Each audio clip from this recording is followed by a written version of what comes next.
Fore play episode by Barstool Sports. We have the entire squadron today, looking good, feeling good. It is Wednesday night that we're recording, April 13th, 2022. This puppy will go out on the 14th. Big thanks to Jake Bass, Brendan Jones, our whole team behind the scenes. Videos, podcast promos, edits, merch, graphics, all kinds of shit. So we wouldn't be anywhere without them. Gentlemen, we got Ian Rapoport on this show, who is one of really two, I would say, in his entire league of Scoop City when it comes to the NFL. We interviewed him like 2 weeks ago, and it was right in the middle of the hype of Tiger Woods. Is he going to play? He's walking around. Is Joe LaCava with him? Not with him? Is he going to play the Masters? We haven't heard from him. What's going on? So we talked about that, what he would do with that, what kind of scoop battles he's been in, the good, the bad, the ugly, what's happened. So it's a really good interview. We have almost an hour with him. And then we got a lot to get to on the golf front. Boys, how are we? Everybody's looking good, I would say. I'm doing well. Rapoport is one of two in his line of work, but these days, especially recently, he's the one who is the least weird of the two of them, or the least controversial of the two of them. Adam Schefter feels like recently he's had a couple of bumps in the road that people have not loved. And Rapoport, Bad tweet the other day. Yeah, and there's just something about that guy. So Rapoport seems like the cool one. So it was good to have the cool one on the podcast. I will say I missed that interview because my Iowa internet it failed me that day. Oh yeah, so you just kind of dropped. I know. I was in there and I saw him. I was like, "That's Ian Rapoport." I felt like I was, because you see him on ESPN, you know his background and like his literal background, the one behind him. I'm like, "Fuck, that's Ian Rapoport." And then my internet just stopped working, and I was like, I guess I'm going to have to listen to that one. But I'm excited to because he seems like a cool guy. It was a good interview. We asked him about something that I've always been interested in with, insiders and scoop guys about fantasy football. And he actually gave a really good answer that was pretty interesting that I think will answer a lot of people's, You're a huge fantasy football guy. You do a big draft. Aren't you are you the quarterback of your whole, no pun intended, the quarterback of your whole league there? What's up, Frankie?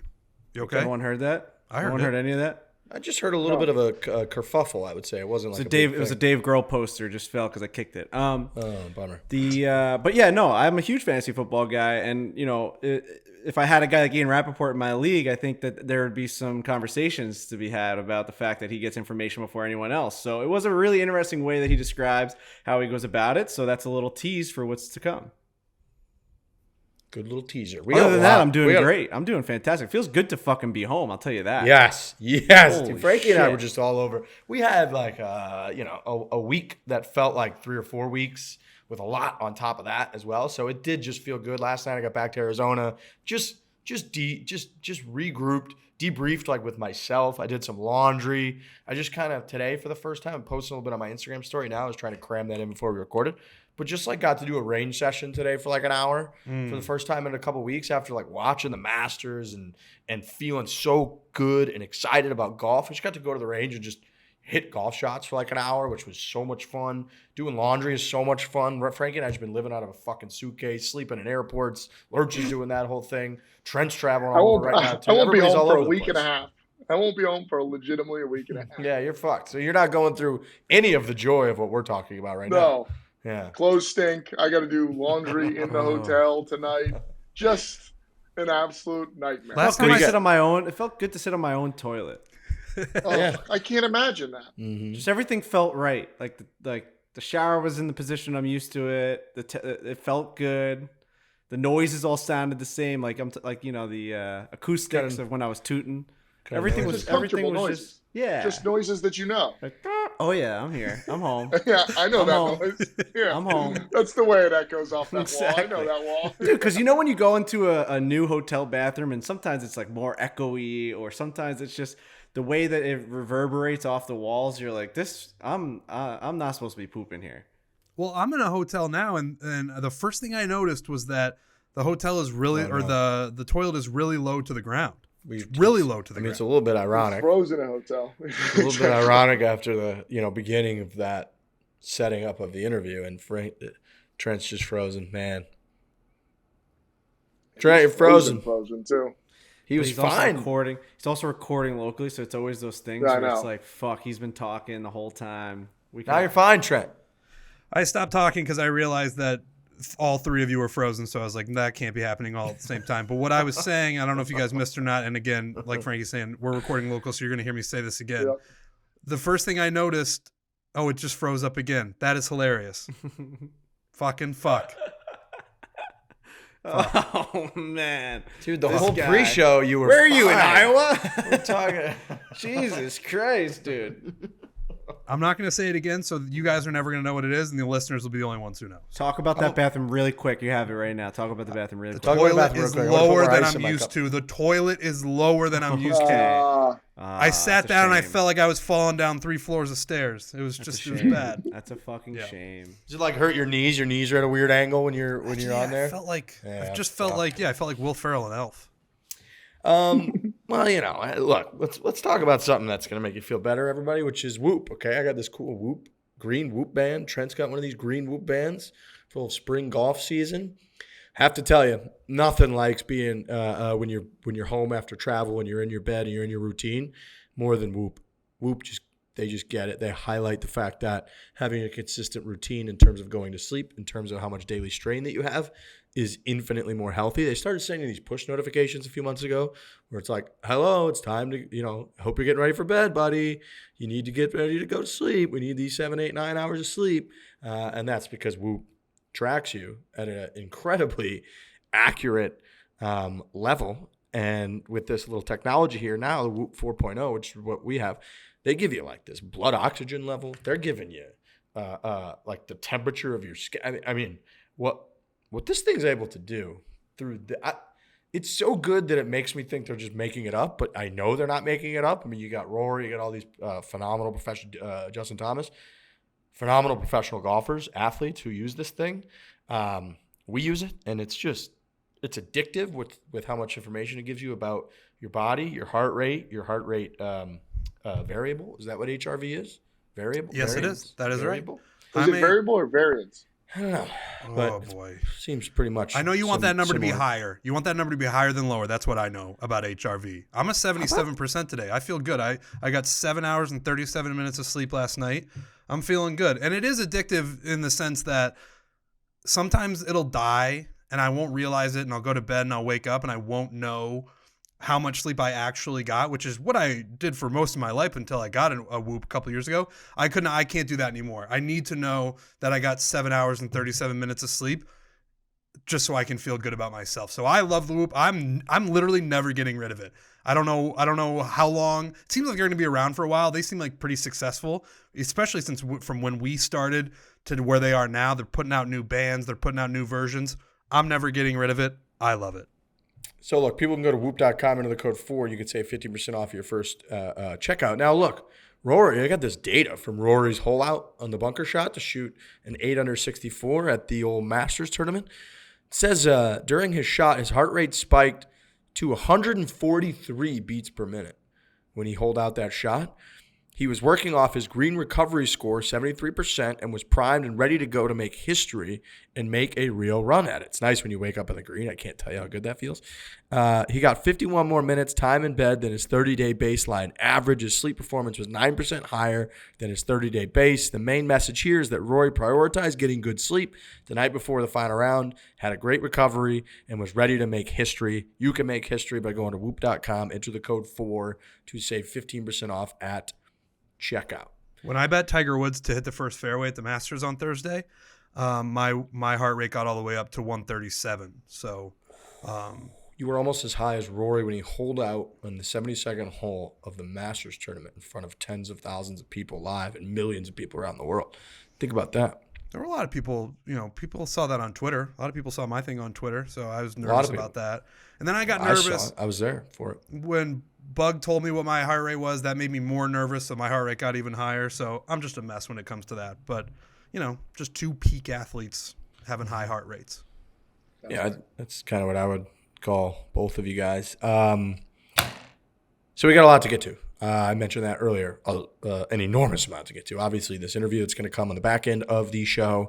We got Saudi Golf League updates. Greg Norman, who kindly said that he's respected the Masters and let it go off before he made his big announcements about the Saudi Golf League. We have Bryson's getting surgery. We got Joe LaCava, who did an exclusive with Sports Illustrated. We got to talk about a Scotland trip that we have coming up. We got From the Gallery questions, and then we obviously have that interview, that episode. And then we have a billion things to plug. Just, I would say, an enormous amount of things to plug, which is good.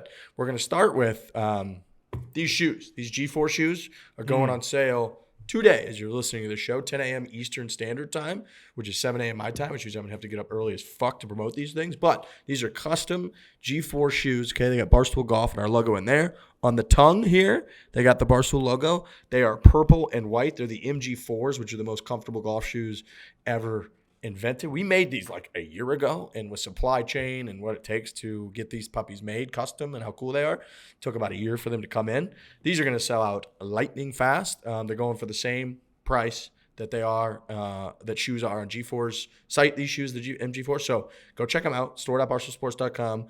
Check out our links. We're going to be promoting the hell out of them because we like to sell shoes.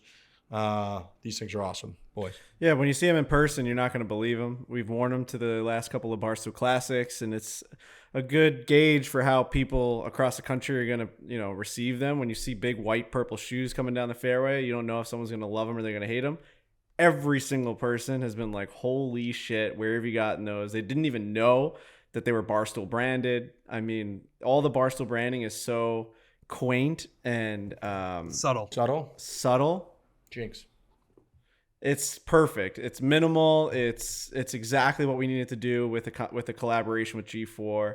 Everyone needs a white pair of shoes, and you throw in a little pizzazz with the purple. I'm telling you right now, it's a showstopper. It's an absolute showstopper. They also I have other MG4s. These laces are better than most. There's something about these laces. They got a little hint of white in them, and when you're tying your shoes, they just look better. They feel better. So keep your eye out because they will sell fast. Yeah, that's what I was going to say too, because I put up like a teaser promo on my Instagram story, and I have hundreds of people being like, when are those coming out? I need those right now. So truly, I know we say that for most things that are going to come out, but these are going to want to get them fast because they are going to fly off the shelves. Next thing I'm going to plug, we have tonight, Thursday, on our YouTube, we have a behind-the-scenes Masters Week edition of us in Chicago. So we're at the Barstool Chicago office with the whole crew there. We're at the Barstool River North Bar. We are gambling in real time, winning, losing at different times. Heart rates are through the roof with the Barstool Sportsbook. So check that out on our YouTube channel. Next Thursday, so a week from now when you're listening to this, the long-awaited, much-anticipated scramble match against Bob Does Sports comes out on our YouTube channel. We don't have to get into the nitty-gritty now because we can plug it next week, but just throwing that out, on the horizon, on your little radar horizon, that's coming up. We play Robbie Berger, Joey Coldcuts, Fat Perez, and The Jet, their producer, The Jet. So get ready for that. And then Barstool Golf Time. So we're doing all kinds of rewards right now. Huge rewards boosts if you go use the Barstool Golf Time app. Spring is springing all over the place. Azaleas, flowers, plants, shit's just sprouting up. So should your golf game be getting ready to rock, no matter where you are, you could be in the Northeast, you could be in the West, you could be in the South, you could be in Arizona, you could be wherever the hell you are. It's golf time. You're pumped. You're excited. Masters, Barstool Golf Time. Go use the app by booking tee times, leaving reviews. I actually used it for a tee time tomorrow. I'm playing with our pal Hanky Panky out here in the desert. We're going to play the Camelback Ambiente course. Use the Barstool Golf Time to find tee times in the afternoon. They are available. Booked it. I'm going to leave a review. I already made a video, but I'm going to leave a review and write my words of wisdom in there for what people should do. But go use the Barstool Golf Time app. And then the Tulsa Tango. Wow. We're going to introduce the Tulsa Tango. What a name. Is going on sale. You're welcome. Tomorrow, that puppy will be on sale at noon Eastern Standard Time. It is a 2-person scramble Tuesday night in Tulsa, right across the street basically from Southern Hills. Golf tournament, Barstool, Tulsa, Tango, 2-person scramble at night on an 18-hole par 3 course that they have. It's going to be awesome. So people need to go to barstoolsports.com/events Friday and go register for this puppy. You go to the PGA Championship all day, where Tiger Woods won a major, by the way. And then Tuesday night, you go and you hang out with us. We got full dinner, and then I think at 7:30 we're doing a shotgun start. It's going to be fucking awesome. Yeah, I'd say if you're within 5 hours of Tulsa, Oklahoma, this is an event that you should be checking on the website, barstoolsports.com/events. I'm telling you right now, the Tulsa Tango is going to be something that we've never done before. I mean, it is something we've never done before, but it's going to be so much better than any event that we've had before a major event, because this is only the second one we've had, and we're just getting better. We did one at the Ryder Cup. Now we're doing one at the PGA Championship. This is under the lights, par 3. The course looks outrageous. 2-man teams, Tulsa Tango. You make a putt, you tango around the fucking pin. We're going to be taking pictures. We're going to be making content of it. Maybe Credit to Frankie on the name. I know he wants it. Thank you He very deserves much. it. Maybe- Credit to Frankie on the name. maybe if you get in, you should do a little buffet of bits and, like, I don't know, bring your wife, bring your girlfriend, and have her in like a little tango her or something. I don't know. We should have dancing. We should have music. We should have people tangoing all night long. It should be a fucking celebration of golf and PGA Championship and Barstool Golf. And I am so excited for that. The logo is insane. The course looks nuts. So, do we have the name of the course, by the way? Yes. Jake? La Fortune or La Fortune? I don't know. Depends on how much English you want to throw on it. La Fortune. You can. So here it's capital L, lowercase a, capital F, Fortune. La Fortune. Park. Go look it course. up. Look it up. Send it to your buddies. Get jacked up. Be like, we have to be ready on Friday. This thing's going to sell out in a heartbeat, just like the Barstool Classic does, because this is the Barstool Classic at night with dinner included. Going to be a hell of a night. Can't wait for the Tulsa Tango. Boys are busy. And then the last thing that I would like to plug is that the Barstool Sportsbook will be the official gaming partner of the Zurich Classic next week down in Louisiana. And our very own Trent Ryan and Frankie Borelli will be on site throughout the entire week with full credentials and access all over that joint. It's a wild time to be alive, guys. Trent and I are playing in a celebrity shootout. I don't believe that until I'm actually on the tee box, and whoever I get paired up with, I'm sorry. This has remnants of Kyle Rudolph at what was that? What's that at street at Windsong Farms in Minnesota when we all went there like 4 or 5 years ago. I was really just I'm nothing right now, but back then I was just like pizza boy to the max, just like at Dave's hip. We showed up. We're ready to golf. I thought we were all golfing together. They go, no, you're actually one of the quote-unquote celebrities today. I walk up to a group of 4 people that paid a ton of money to play in this golf event.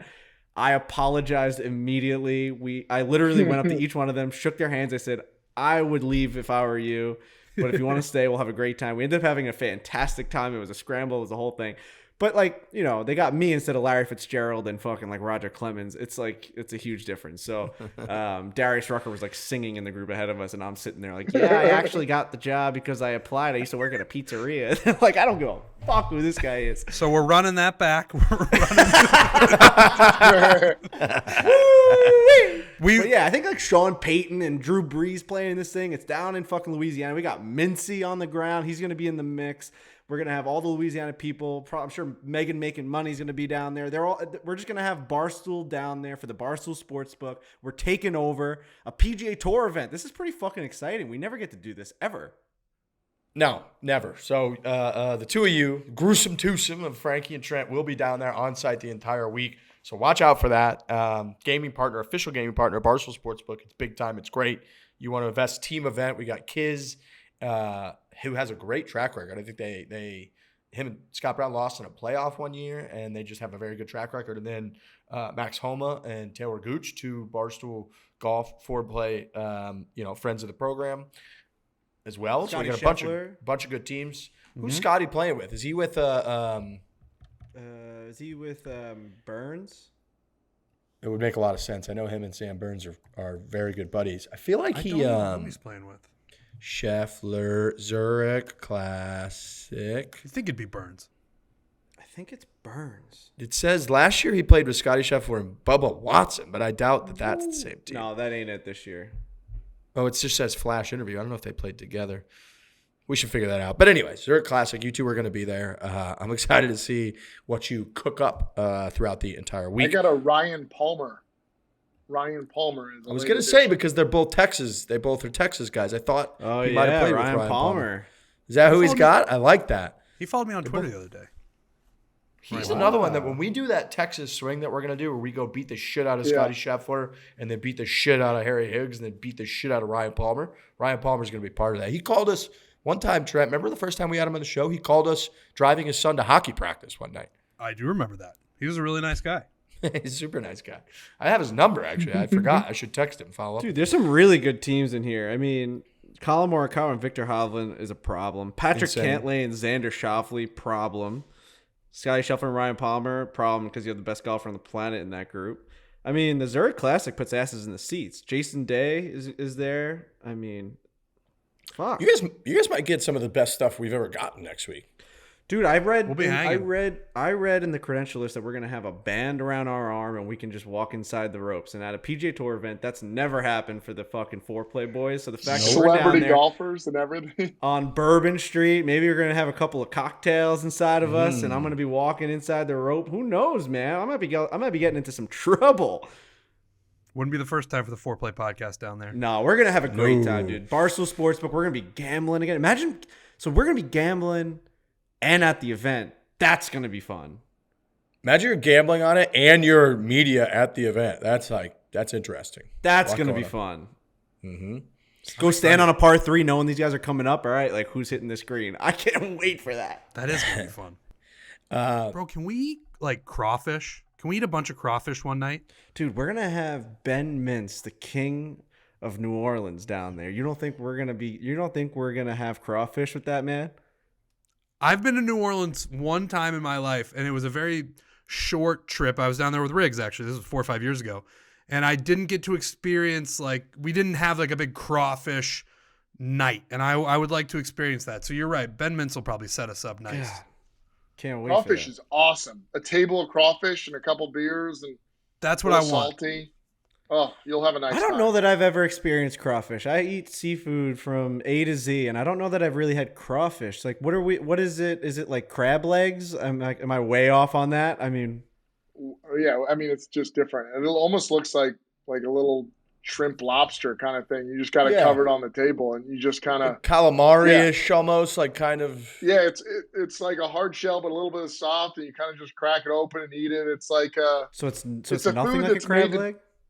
No. Crab leg it's way off. That was a similar description to a crab leg. You said you hard shell, crack it open, all over the table. Well, size of it, but it's not like a crab. It's a full animal, or a full. No, I get that. I meant consistency of eating it, the experience of eating crawfish. Is it similar to a table full of crab legs and lobster tails, and you're just cracking shit open? Okay, I can get with that. Lurch and I had a bachelor party one time down there for our friend Peter, and that was my first real experience, and it was excellent. We had this nice dinner overlooking, was it Bourbon Street, Lurch? Yeah. Oh, you guys did the dueling pianos, right? Didn't you guys tell me about that? Yeah, we did. Patios or Patio Brian's or something? Patio O'Brien's, I think. Dude, I think so. And then we went to Trent, we're going there, by the way. You have to go, dude.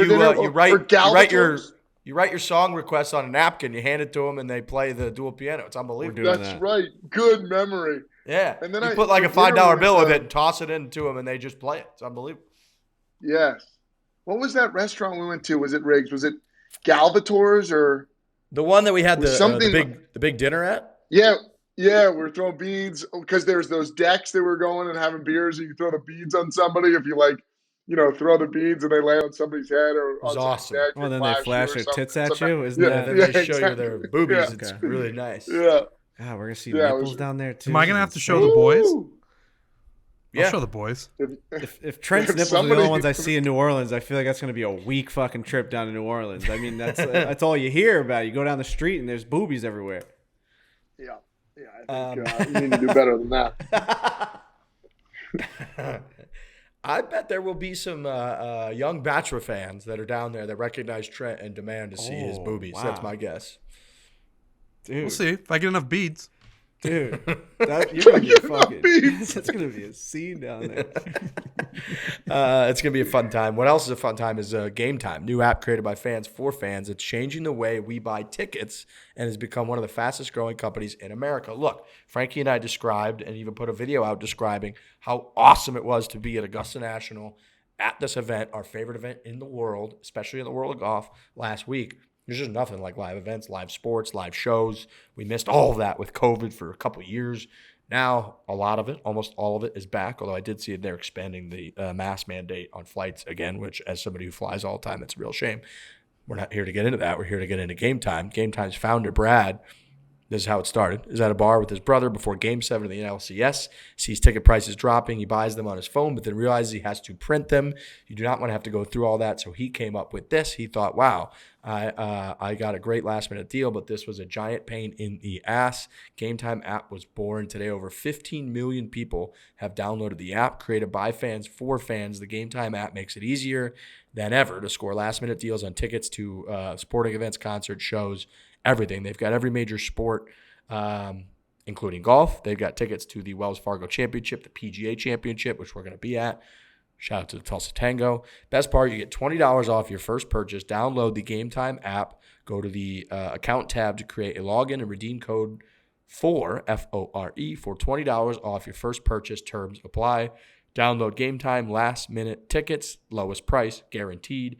Use the redeem code FORE for $20 off your first purchase, and go check out the Gametime app. That app is insane. I mean, It's I've awesome. used so many ticket apps my whole life, going to all these different events, Yankee games, and you travel, and you're in Boston, you want to go see the Yankees versus the Red Sox. It's impossible to get tickets. And I'm telling you right now, Gametime, just the way that it's been built, and like usability? Is that the word I'm looking for? Is like user friendly. User friendly. It's so The interface. The interface is User so experience. elite compared to the other one. The user experience is so elite to any competitors, and they've been so good to us at Barstool. I saw Glenny Balls, a Ranger fan, he was sitting center ice last night thanks to Gametime. It's just like I've seen Gametime pop up on my social media more in the last couple months than I've seen any other sports ticketing app ever, and it's because it's just better and everyone's using it. I saw all the guys went to the Final Four with it. Guys are going to the Frozen Four with it. I mean, they've really been coming up clutch, and $20 off for using the code FORE is insane. $20 off. It's a great deal. Go use the app. It's awesome. People use it and they love it. 15 million. It's a lot. Okay. Much to get to on the talking points front. We're going to start with the Saudi Golf League. The New York Post reports few names: Bubba Watson, Lee Westwood, Ian Poulter, and Kevin Na as 4 names to join Greg Norman's Saudi Arabian-backed golf league. First instinct, what do we think about those names? This isn't necessarily confirmed, but this is the New York Post reporting this, and I have not seen it denied from any of these players. Again, that would be Bubba Watson, Lee Westwood, Ian Poulter, and the walk-in putt specialist himself, Kevin Na. It honestly seems like more names that are like what they've shared with in the past. It feels like now it's more of a competition of not exactly PGA, not exactly Champions Tour, but a little bit of that middle ground. Like a little bit of sunset in their career, and they just want to do a extravagant trip in Europe and over in Saudi for a couple of years and play golf over there. So yeah, I mean, I don't know. Those names really seem to fit the bill of goods of people that they're attracting, I guess, if they are in fact accurate. Quickly, the world rankings. Kevin Na, 32nd. Lee Westwood, 52nd. Bubba Watson, 68th. Ian Poulter, 72nd. Yeah, Bubba, I feel like that's going to be the name people are most surprised with on that list. And he is a guy who is always sort of toying with retirement. And I think this is a situation where if he wanted to retire or if he wanted to go down that path, this is a good way to cash in as much as he possibly could. And so I am not surprised by his name being on that list. I don't know if people would be very surprised that his name was on that list, but if people are looking at that and being like, why would Bubba Watson sign up for that? I think it's partially because of that reason, where he's always just kind of said, like, I don't know how much longer I'm going to do this. I don't know how much longer I want to do this. He always had other business ventures, and I could see him viewing this as like, all right, I sign up for this. I get X amount of dollars. It's a pretty lax schedule, and then I can, drive off into the sunset, so to speak. Yeah, I'm not surprised. I think I'm actually most surprised about Bubba, not because of the money or any of that stuff, but because of his personality. Hitching himself. Now, this hasn't been confirmed, so if he's not on it, then I'm sorry. But like hitching himself to something like the Saudi-backed golf league is something that I wouldn't assume someone that deals with like backlash the way that Bubba Watson does. Like he's been very open about how he can't handle like people chirping him, and he's struggled with like reading comments on the internet and like doing the wrong thing, and everyone thinks he's like bad guy Bubba to his caddy. Meanwhile, he's like good guy Bubba, and he like wants to be a better dad and all this stuff. And then like the whole golf world is canceling people for like hitching their wagon to the Saudi money backed golf league, and Bubba Watson's one of the first names we see. Like, you want to talk about backlash? Phil Mickelson has been sent to Mars. Like, what do you do? Like, that guy, like Bubba, like basically said he couldn't sleep at night because people would like think he walked a weird way or something. Like, dude, do you know what's gonna happen when you tee it up over there? Like, everyone's gonna hate you. It's like, what are you doing? Have you read anything on the Saudi? It's a stunning name to read. Based off of what we've learned about Bubba on this very show, go back and listen to it. He's like a man of God, and he's like the most like down to earth dude of all time. And now he's hitching his wagon to this thing, that wagon to this fucking league. Dude, he doesn't need to do anything. He's a Masters champ. Bubba Watson, how much money does Bubba Watson have? Maybe he's thinking about his grandkids. You know what I mean? Bro, Maybe he already thought about his grandkids, man. He's Bubba fucking Watson. He's done. He's got so much cash. It's crazy. This is his ticket out. It's a great point, Frankie. It's a great point. Bro, It's an interesting name. I'm just thinking right, of the because mentals. the skill set is like the same as the Graham McDowells and the people that have been somewhat tied to this league or whatever the case may be in terms of who's going to officially sign. Like the names Rings just mentioned are all in that same way. But I do agree with you on the point of Bubba Watson. And that feels like one that's not going to hold its weight just because of exactly the point that you made. Like, the mental fortitude to play in this league is going to be one where you got to cut out the noise. If you think internet's bad, people, Twitter golf, the whole world, these people are lunatics out there. They're faceless. They're nameless on this social media. And they'll say the most outrageous, fucked up shit to this guy of all time. So I do. It's a great call out for that bunch of names, honestly. I don't know because Oh, go ahead. Well, I was just saying the other three are in no way surprising. No. Bubba's not. It's surprising. And the average age I saw, like Dan Rapoport wrote, like the average age of the rumored players like 43 and a half years old. The average age of top 10 golfers on the planet are like 29. So they're obviously not going after, or they're not getting the cream of the crop. They're getting like what you said. It's like it's the what's the middle ground between the Champions Tour and then like what's the the place PGA between Tour. heaven and earth? Purgatory. It's purgatory. It's golf purgatory. It's Shout just out to in Lost. this purgatory. In this purgatory, they're like slaughtering gay people and like beheading journalists. So it's just it is. It's just like a different. It's a different and pay, but also paying golfers like $100 million. Yeah, it's just really I'm weird. not sure. Purgatory. Purgatory's a weird place. Yeah, I don't know if I agree with Lurch when you say that this one's not going to stand or he's going to back out now. I think if you're this far down the rabbit hole already and your name is attached to this list, I think you're in. I think you're doing You think it. Bubba's in? I don't know how confirmed this list is, but what I'm saying is if your name is attached this far, think about how many stages we've gone through with this, where it's like, oh, all these guys are getting all these huge offers, and even the names that got attached at that point, they immediately backed out and they put out statements, and that's what caused everyone to be like, I'm committed to the PGA Tour, I love the PGA Tour, I'm sticking around. If you've gotten to the point where your name comes out on this list, I think you're in. If it's an official list. So I think he's in. This is just a rumor mill, though. It's a rumor mill, but we can put the pieces together right now. Bubba Watson also just put on Instagram 3 hours ago, out of the fucking blue. Like, who does this? Planning out my summer for those interested. Here's a look at my upcoming tournament schedule. And he wrote April, Zurich Classic. May, AT&T Byron Nelson, PGA Championship, Charles Schwab Challenge. June, RBC Canadian Open, Travelers Championship. John Deere Classic in July. Rocket Mortgage Classic in July. It's like, all right, Bubba, you're clearly trying to show us that you're playing on the PGA Tour because you've been linked to this Saudi-backed golf league.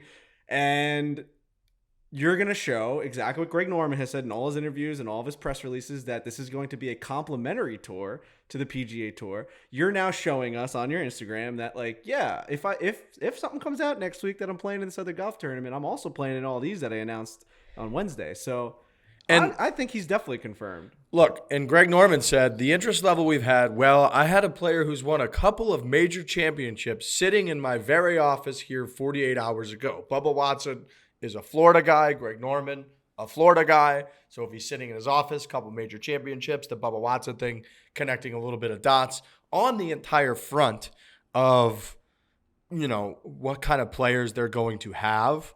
Greg Norman has been, I would say, very open about the fact that, it hurt him that they're not getting the biggest names. And he's got quite a few quotes that came out yesterday on Monday right after the Masters. And it starts with a hilarious one, which is, we've respected the Masters and let it go off. So they allowed the Masters to occur. Strong language. Yeah, exactly. Play out, without interrupting and overtaking the Masters tournament. So that was very nice of them, yeah.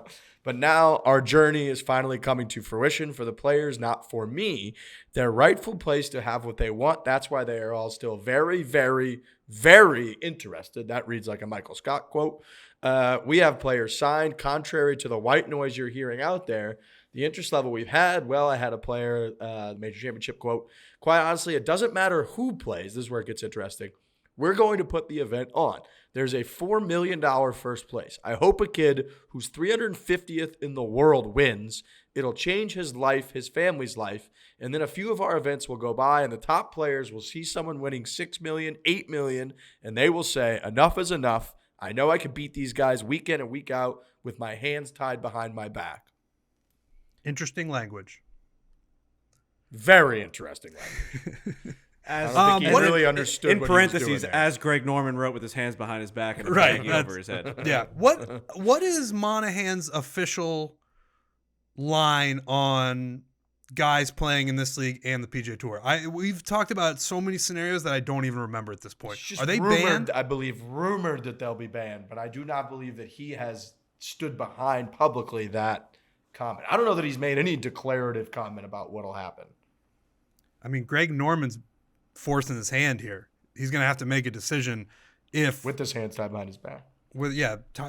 If this is actually happening with even a couple of these guys, because those guys are guys that play on the PGA Tour. So you're going to have to make a decision on whether or not they can play in regular tour events. That'll be a very interesting decision.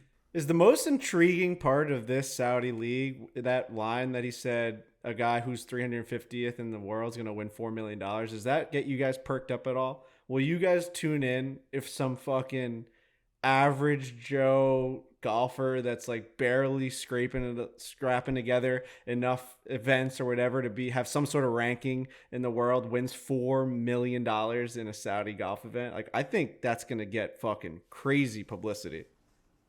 Yes, I think so. I think that's almost better than Bubba Watson. I mean, it is way better than having Bubba Watson in your league. Like, if they're just going to have a league filled with not the greatest golfers ever, a bunch of guys who literally have no money. I mean, we read all these stories. These guys drive from event to event. They're basically homeless until they fucking get their tour card. We're going to have an event where all of these guys are going to be flying to these events to win $4 million. What's that? Like, this is an insane event then. Like, I'm now interested in it as fucked up as it is and whatever. Yeah. Well, that's the line. I mean, that's everybody's line. It's like, there's so much money over there that there's some level of person that's like, you know what? Fuck it. If I can compete in this thing and win a lottery ticket, I'm going to go over there and try to get paid. And so like that, and we discussed that when it first came out, I think, is like, what's your number where you guys sell it all? Like, if they pay the Foreplay podcast $100 million, we're just going over there and we're playing in this damn field, and it's like, it's a no-brainer for us. So that's where it comes down to, is like, can they pull these, I would say, kind of like aging out tour pros in terms of their career on the PGA Tour, to pull them over there and play to get some notoriety so that, they can basically try to reward the 350 best player in the world with potentially a lottery ticket because he played great golf that week. It's like he went, oh yeah, he shot 78, snuck in a 68 and then a 71 to take the tournament. Like, I don't know, maybe that's the field and he won 4 over par. I mean, somebody playing for a bigger prize than anyone has won on the PGA Tour this year, and it's just like the highest ranked player in the world is like 40th, would be phenomenal. I would tune into that. I absolutely would tune into that. I don't, like Some for the John Deere to consider. Maybe the John Deere should just pay out, but only accept people 50th and over because I nobody have a else plays question in for it you anyway. guys. What ranking do you think Brent Snedeker is? He's fallen quite a bit. He hasn't played much. I'm going to say 77th. I'm going to say 84th. 106. 256th. Whoa. Whoa. I've seen his face. He's alive. I've seen him. He's golfed like from time to time. Hasn't played as much as he usually does, but that was because I went down to see who's like. I was gonna read off like the 300th person is gonna win $4 million this week, and I mean it was like Jim Herman. It's like imagine Jim Herman just wins $4 million. It's nuts. It's nuts. Watching the 350th ranked player in the world win $4 million, that doesn't get me going. I wouldn't tune into that tournament. I would read about it, and it'd be a funny thing to laugh about, but I don't think that's going to get eyeballs. Sounds like you guys would be into watching it, but I just, that doesn't move the needle for me. I might not like, I'm not going to fucking move around my schedule to watch it, but it's definitely something that it's piquing my interest of a guy who's grinding out there. If they can like get the storyline going and they're like, dude, this guy like drove to Saudi Arabia and like swam across the fucking ocean to get here. He's like worth $3 and he's leading the tournament today with a chance to win $4 million. His family's there like going crazy. Like this guy's gonna fucking make so much money. And like I'd rather watch that over like the RBC Heritage. Are you insane? I mean, come on. I also don't think Greg Norman is making the point that he thinks he's making when he says it doesn't matter who's playing, we're putting these tournaments on. Like what? It makes you beg the question, at what point would you fold this tournament, Greg Norman? Like what would it take for you to fold this tournament? And if it's not that we're not getting the top players in the world, then what is your motivation for keeping this league going? What is it? And I don't know if we've gotten an answer from that. I think we all know the answer. I don't think it's an answer Greg Norman wants to talk about, but he is essentially saying, I don't care if 100-year-old guys are out here playing this tournament. We're putting on these events. Then it's like, why? Why? Well, at some point he's going to care because I don't know much about their business, but the business model can't be each week you're going to hand out $4 million to a guy who no one knows. That's just a lottery ticket. Yeah. I mean, you just became the Saudi lottery. Like no, at a certain you have to point, get some sort of money back. Like you need someone that puts asses in the seats. At a certain point, the boys are going to have to go over there and vie for this money. But like, I really do think that as long as they put on tournaments and they can say, we're putting on professional golf events over here, look how cool that is. They don't care who's taking home the money as long as those events are taking place. That's what it seems like to me. Yeah, and that's the sport washing aspect of it. That's the sport 100%. Right? They're like, yeah, no, we're just having normal like Western culture over here. Everything's just proceeding as normal over here. And meanwhile, they could just go execute dozens of people and just, be horrific whenever they want to be. That's what makes me know and realize that Greg Norman knows exactly what's going on here. I know he'll never say that. He'll say in interviews that he doesn't want to get political, but the fact that he is willing to put on these events, regardless of who is participating in them, says everything you need to know about it. Isn't it amazing how with each quote that comes out, like your thoughts change on it immediately? Isn't it amazing how media works? Like Greg Norman has now released just one new line of information and we're having a whole new discussion that's completely different from the one we had 3 shows ago when we were absolutely trashing it. Like, yeah, like you could just tell there's a different vibe now about like talking. All he said was, what if a guy who's 350 wins $4 million? Now we've talked about it for 5 minutes about like, oh, it's actually kind of a cool thing. It's amazing where like once you get more information, your thoughts change on something so much. I don't think we've changed that much on it. Yeah, I don't know that we've changed, but it's just an interesting wrinkle that he has like brought out. But I still, it doesn't change necessarily my philosophical understanding of and like moral standing on the entire thing. But yeah, like that element of it is one that I hadn't necessarily considered because all we've been focused on was the big names. And that element of, wow, there could be a not big name who hasn't made that much money, who wins one of these events and wins millions of dollars. That is interesting and that could entice other people, but it doesn't make me think that it's any more like morally sound for them to do it. No, not the only that. thing I find more interesting as this goes along is how desperate they're going to get to just put these events on. Just how far are they willing to go to just put on a golf event, regardless of who's participating, regardless of who takes home that money, regardless if anyone is watching. They just want to say, we put these golf events on, and they're going to have to get pretty desperate because it doesn't seem like anybody's taking the bait except those 4 names that we maybe listed. And it's also interesting, like Riggs makes a good point. It's like, okay, they're just normalizing people because they are hosting golf tournaments. How much truthfully is like $4 million to them if they're putting that out each week? Is that nothing? A burger to us? Like, you're talking about going to have a burger after like what, in what comparison is that? Maybe it's just not much money to them. So that dollar value is clearly worth it. Of just like, we can give it to anybody. We hope we get good names, but this will definitely, hopefully, because of Frankie's point, like the media, one thing sways your brain, allow people to think that it's pretty normal what's going on over here. Yeah, I mean, the article that I just read, one of the handful that's come out, said that there are reports that they're willing to lose $2 billion over the first 3 years of the league. But, like, think about it. The only people in control of all of this money, like the entire GDP of Saudi Arabia, is like the crown prince and their entire family. Like, they just have trillions of dollars to do whatever they want with. So in this world we're living in right now, that's 500 golf tournaments paying $4 million per tournament. That's 500. So in this world we're living in, have we already been sport washed or whatever they're saying? Has that happened to us with China then? And all these other places that they go and play golf events, like Rory McIlroy won a PGA Tour event in China. Meanwhile, we've already discussed all of the horrific things that happen in China. Like, have we already been sport washed there? And this is just the next step into doing it in Saudi Arabia? to like a degree, I think you could argue that in places. Yeah, okay. For sure. It's just amazing how, like, with each step we like harp on every like bad situation and bad like thing, and like we just forget about the one that's already happening. It's ironic, and it's like it's just nuts. The world we're living in is insane. What do you mean? Just like now, like we've moved on to like complaining about this, but like we'll just forget that they play golf tournaments in China. It's like we pick and choose the things that we're getting mad about and like canceling, like Phil Mickelson for backing this one, but no one gets canceled for backing the PGA Tour in China.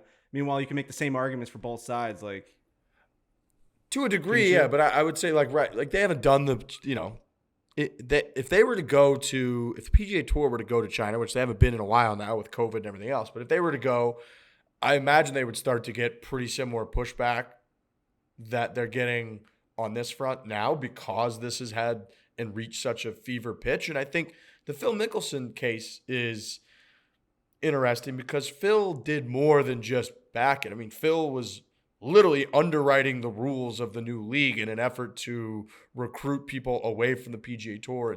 He was like kind of undermining a coup to invent and create another league, which is why he's become public enemy number one when it comes to the PGA Tour versus this. So I think Phil is going to get if Bubba Watson confirms that he's playing, I don't think he's definitely going to get backlash clearly and on social media, but he's not going to get ostracized like Phil Mickelson did because Phil Mickelson's role in it was so instrumental to it even existing that it was a concerted effort, not just to potentially benefit from another tour, but to like invent and create it so that he could hurt and shit on the PGA Tour, which he did publicly, talking about their obnoxious greed and all that, versus if Bubba Watson just comes out and says, yeah, that's a lot of money and I'm going to try to go play over there, I don't think he's going to get ostracized like Phil Mickelson did. I think it's like a little bit different roles. But I don't disagree with you, Frankie, overall, that it does feel picky and choosy-ish. Now, when we look at some of the atrocities of that regime, then it becomes like picking and choosing at this point doesn't matter. Whataboutism doesn't matter. Like, we're just saying this is horrific. These people that back this are horrific. What they're trying to do is normalize their culture by essentially, hoping we'll turn a blind eye to it because they throw really normal events like Formula One races and golf tournaments and WWE, and they're just pretty normal over there, and that allows them to carry on with their Sharia law and doing horrific things to people without people caring as much as they should. Is kind of, is basically what they're trying to do. They're definitely not the only bad guys in the world. That's 100% true. Yeah. but it just happens to be the one that is getting the most publicity at this moment in time.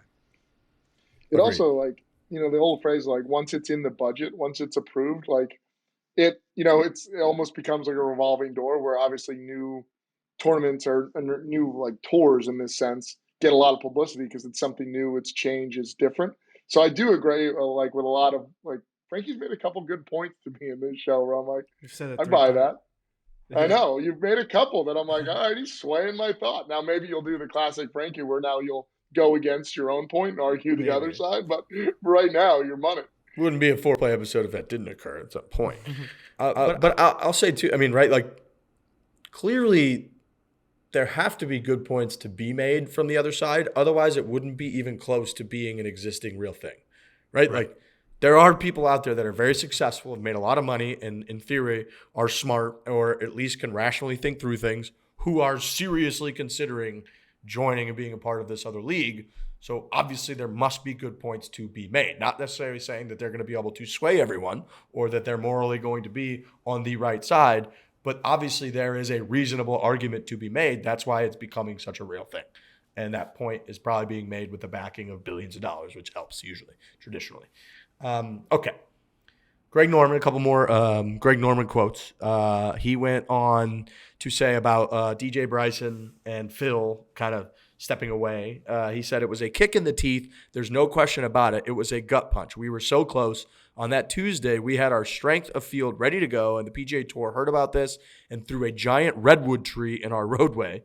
And they did. There's no question about it. They created a disruption by putting that information out. All those comments about Phil out there, I feel sorry for Phil. I really do. I feel sad for Phil. And I'll always say this. He has an open door to any tournament that he wants to play in. When pressed about the Alan Shipnuck and PGA Tour working in cahoots, Norman replied, that wouldn't be a coincidence. It was calculated. It's not like my 45 years in the game has left me on the outside. I have some pretty good intel that, it was calculated in how it came out, insinuating that the PGA Tour and Alan Shipnuck were in cahoots in releasing their information, which Alan Shipnuck, for the record, on Twitter has laughed at that notion because he and Matty Janelle and them have had their own run-ins with the PGA Tour over the last few months. Greg Norman keeping the door open for Phil Mickelson to come play in one of those tour events. Wow.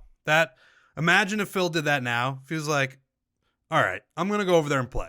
It's like, what? He would. True bad boy golf right there. Yeah, if he did it, that would be. But Greg Norman, man, some of these quotes are just really interesting. And we'll look back on them forever being like, this was a crazy time in the world of golf. Everything he says is interesting because it has sort of like a, I don't know if it's an edge to it, but every part of it is just like he's trying to put himself in a certain position. He's trying to put the PGA Tour in a certain position. And it's really unlike anything we've ever seen before. We've been talking about it for months now, and new things continue to happen with it. It's wild shit. It's wild shit. No, it is. It absolutely is. The whole thing's been without precedent. And that's made it so fascinating. Like a true rival to the PGA Tour, right? Like even with like the XFL, they've tried to do it multiple times and it's popped up, but it's always been like an off-season addition basically to football. It hasn't been a direct competitor. They've like openly taken the practice squad folks and Canadian League players to play in the XFL. No league that I can think of in our lifetime has had an existential sort of threat to it. They've come in and literally tried to steal the players basically from the PGA Tour and create a rival league with billions of dollars behind it. It is always going to be fascinating. And then you throw in the wrinkle of the morality, and obviously it leads to some incredibly deep conversations and arguments that you never thought you would find yourself in as just a golf fan. Much like when we just do a cocktail draft and, Trent finds himself in a geopolitical battle for the ages, which I thought you made it very clear that, who you stood with, Trent. Yeah, I stepped in it there. I just, well, we don't have to get back into it, but before I walked into that room, I told you guys that I'm going to take White Russian, and there was no conversation like, hey, when Riggs took the Moscow Mule, he changed the location, so maybe do that when you get in there. I said White Russian, and you guys just let me walk right in there fully exposed, and I made a mistake, and then I continued to step in it to the point where I just wanted to run out of the room. So thanks to the Barstool Chicago guys for having us. It was a good time. It was a fun we're talking time. about Dog Walk. It's Barstool Chicago's podcast. They do this for anyone that doesn't know. You should go listen to it all the time. It's an amazing, amazing way. I think it's Mondays they release them, right? It's an amazing way to get just through the day and listen to how people argue about just drafting very ordinary and random things in a snake draft. So we had cocktails, and Trent, in a cocktail draft, Trent somehow had to side with Ukraine and anti-Russia, but then not anti-Russian people. And it's a lot. So it was I don't know how you guys got on the war. I do know how you got on the war, but looking back, it's a lot to handle when just talking drinks. I do want to say fuck them for saying, and I didn't even take this drink, but it's gone Barstool viral on Twitter amongst all of us. We all have chirped in a John Daly not being a cocktail. Chief and Carl had argued against it, saying criminal. It's just a mixer and an alcohol. It's just not true. We were down south in Atlanta for the Barstool Classic yesterday. I got myself a John Daly. They didn't bring out a pre-mixed John Daly like the store-bought version. They went and got sweet tea. They got lemonade. They poured both things into one glass with ice. Had I added vodka to that, now it's a John Daly. So at the end of the day, I don't know why they're saying that something that's pre-mixed can't be a cocktail. I got an amazing DM saying, what happened before pre-mixed drinks? That's the best point I've seen on it. I agree. Did Chief and Carl think that pre-mixed like packaging Owens mixers have been around forever? And if so, did cocktails never exist before 1999 or whatever? Like what's their argument there? So I think we won that, even though we didn't win the draft. We won that. We absolutely won that. All right. We're allowed to talk about money. Truebill. I have to talk about money with Truebill. I actually just got a notification earlier that a check cleared, which I guess I would have just never known. When you write a check, give it to somebody, send it to somebody, when they cash it, when they don't, if it clears not, unless you're like actively checking your account. You just got a quick notification from Truebill that it cleared. I got a quick notification earlier that they had identified a subscription that I was supposed to be paying upcoming here on the 15th. It's the 14th when the show's coming out, that they're concerned I don't really give a shit about. And they're right. And they're like, do you want to cancel this? This app, Truebill, this app, you guys all use this app. This app is something that I consciously have been thinking needs to exist for, I don't know, 15 years, but just never really knew how or who was going to be able to do it. And then the minute somebody told me about this app, which is before they came on as a sponsor, I was like, wait, they do what now? They just go through, you sync all your accounts, your credit cards up to this app, and then it just goes through, notifies you on, important, sketchy, key, monumental purchases, transactions, whatever. And then especially highlights subscriptions and things that you just pay for monthly that it thinks you probably don't need to or want to be paying for. And then it asks you to basically verify, confirm if you want to do it. On average, people save up to $720 a year with Truebill. You can cancel subscriptions, cancel subscriptions directly through the app. Variety of tools to help customers improve their finances.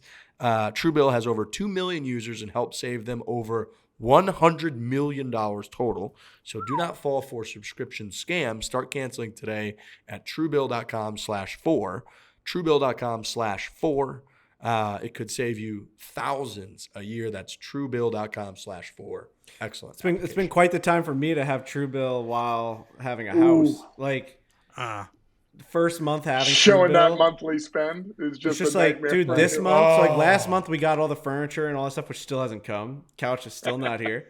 And this month it was like fireworks were going off and confetti was going off. It's like, you spent $18,000 less this month. And I was just like, you're just basically telling me last month was the worst month of my life. You know what I mean? Like, that's all you're telling me, is that everything that we put inside the house was just way too much money. And like, now we have none of it left. And now I have this app to show me how much better I'm doing this month because I've already filled the house up. So yeah, it was quite the scene going from April to now. And then we're going into May now. So yeah, it was a lot. It'll also It's great that way though. Yeah, it is. large. It'll do large purchase detected. It'll send you just in case someone stole your identity or whatever and is buying something huge with your card. I bet you've gotten a lot of those notifications where it's like, oh, Big time. another large one. That's I'm sure you've gotten them too from fucking Carvel. God damn. Oh, he is spicy over there. That was such a good burn that I'm not even upset about it. I can when you get angry about household purchases and things about that are going on with the house, I don't take anything you say personally because I know man, that you're just lashing out. I'm lashing. I'm just fucking clawing. That was a good joke. Is Carvel a national ice cream brand, or is it more Northeast? I think it's more Northeast. I think you can buy Carvel in the stores like around the country, but there's no Carvel stores in Iowa for sure. God, dude, Carvel ice cream cakes. You get Fudgy the Whale. You guys ever have Fudgy the Whale? Dude, at a birthday party, and then they got a Carvel ice cream cake is the With best the crunchies thing in the world. With the crunchies. Oh, Lurch, talk God, to me about the yeah. crunchies, my man. Crunchies are the best. I mean, it's a little bit of what is that? It's that. Just a chocolate. It's just a little chocolate crunchy. That's all it is. Yeah, I'm trying to think of where it is on like a candy bar. It's like, you know what I mean? But it's that beautiful like chocolate wafer that's mixed up, and they spread it on the outside, and then inside the layer of it. It is the best thing on the. I'm so excited talking about it because now I can taste it. I'm tearing up. So I know it's so good. Tearing up. I'm gonna go get an ice cream cake tonight. Dude. It's like that Oreo cooking. It's like that, that little chocolate wafer that's just blended up, almost turned into a sprinkle format. That's now embedded in the cake. And holy Toledo. The consistency of their ice cream and their ice cream cake is second. It can't be beat. Second to none. Yeah, it can't be beat. Can't be beat. And then most ice cream cakes have way too much icing on top. No. This is just enough, like around the rim, maybe. Minimal. Maybe on his like tail, maybe on Fudgy's tail, you'll get a nice little blue piece of icing, and you dip it. You dip that fork. You have to have a fork because there's a lot going on there. You can't just do a spoon. You gotta go fork with it. You gotta fork it. Great point by Frankie, because that nobody wants too much of the. Nobody wants any more of that extra. You want to get right in the ice cream cake. With the fork. But on this particular cake, you actually look forward to those bites because it's just the perfect amount, and you can take that little chocolate crumble and dip it in. Go to a Carvel near you. If you want Lurch to tell you're having a great show, you just got to talk about fucking food and ice cream and how much you consume. I think he's made suck 4 your great dick about how great of a show you're having. Crazy. Usually I hate Frankie's points. That's what I say. I like when Lurch and Frankie connect on something and they just start going like Red Man and Method Man back and forth. It's fucking a beautiful I haven't eaten thing. today. I think my brain's kind of like going somewhere, and I'm really hungry. So, well, let's get to the topics at hand then, and we can all go eat. Let's talk about Bryson DeChambeau. Quick note, he's having surgery on a fractured left hand. Surgery is scheduled for later this week to repair a fractured hamate bone in his left hand he sustained while playing ping pong at the Saudi International. I can't go all out. I can't do any speed training sessions. I can't practice for excessive hours. Like I have to be able to figure this stuff out, Bryson said at the Masters. He's also dealing with a minor tear in his left labrum.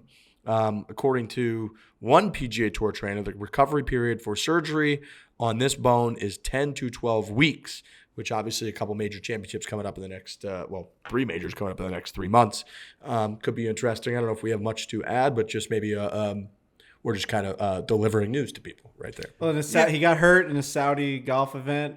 I like to believe the story that they put his hand on a table and hit it with a meat cleaver because he wouldn't join the Saudi golf. That's Frankie Borelli's take on it. That I think that happened. It's like the scene from The Departed when they take him in the back. It's like, you want to play for our league? We don't have to make a promo about it. I just want everyone to know. I genuinely think. That's just to Jake Bass, like, don't put that as a promo. I want people to know that if we were to put that as a promo, we would put the Saudi-backed people. Maybe we put Greg Norman's face on them and then on Jack Nicholson, and then we would have him hitting Bryson's hand to join the Saudi money-backed golf league. That's a great clip, but it's also too much, and it's like defamatory. Is it defamatory? Is that the word? I think that's an in-house... We all get to enjoy promo. I don't know if you put that one out on the Twitter streets. It's a verbal promo. Yeah, people can visualize it right now. Big time. Um, But it was probably ping pong. Verbal promo. Bryson DeChambeau, he's hurt. I feel bad for the guy, man. He's been through a lot. Just wants to fucking play some golf and just not be the center of like everyone's hatred, attention on the PGA Tour. I think he's tried to change the game. We've been hard on him. We've been nice with him. We've been friends with him. We've hated him. The guy's going through an injury. Never good to see that. And you want him to get healthy. He makes golf better and more interesting. There's no doubt about it. Him not being in majors, him not hitting the ball 425 yards, and like everyone else talking about it is less interesting. Bryson, more interesting for the game. I want him back. Get healthy. Can't wait to have him back. Yep. I agree with all those things. I think that's fully endorsed. Joe LaCava. Joe LaCava did an exclusive Sports Illustrated interview. Obviously, much of the talking points were about one Tiger Woods. He said, I'm going to read through a couple of these quotes. They're all very positive, I would say, overall. He said, I don't think he's putting in all the work to finish 20th. I think he's capable. I think it's going to have to be the right situation. When he's healthy and has more stamina, he is working to get to that point. When he gets there, I can see him winning again. On playing the Masters tournament, he said it was always in the back of his mind 100%. It's probably his favorite tournament of all time. He was never going to give up on it. In the back of his mind, he needed to get through the Genesis Invitational as the tournament host and through his Hall of Fame induction. That's the sense I got when we text. Genesis, a full 8 to 10 days that he's not strictly focused on rehab. Doesn't sound like a lot, but it's a lot when he's trying to get healthy and ready. Then he goes all out for this. Are you strong enough to do it? I don't think golf was ever going to be the issue. I think he believed that based on December and the little he did at home, his golf would be good enough. So the fact that Tiger Woods, and what he really kind of laid out here, Joey, and a lot of this stuff was that, the reason that they weren't sure on the Masters is that, like, for Tiger to go through the Genesis Invitational as the host was a serious commitment for him in this stage of his career and his life.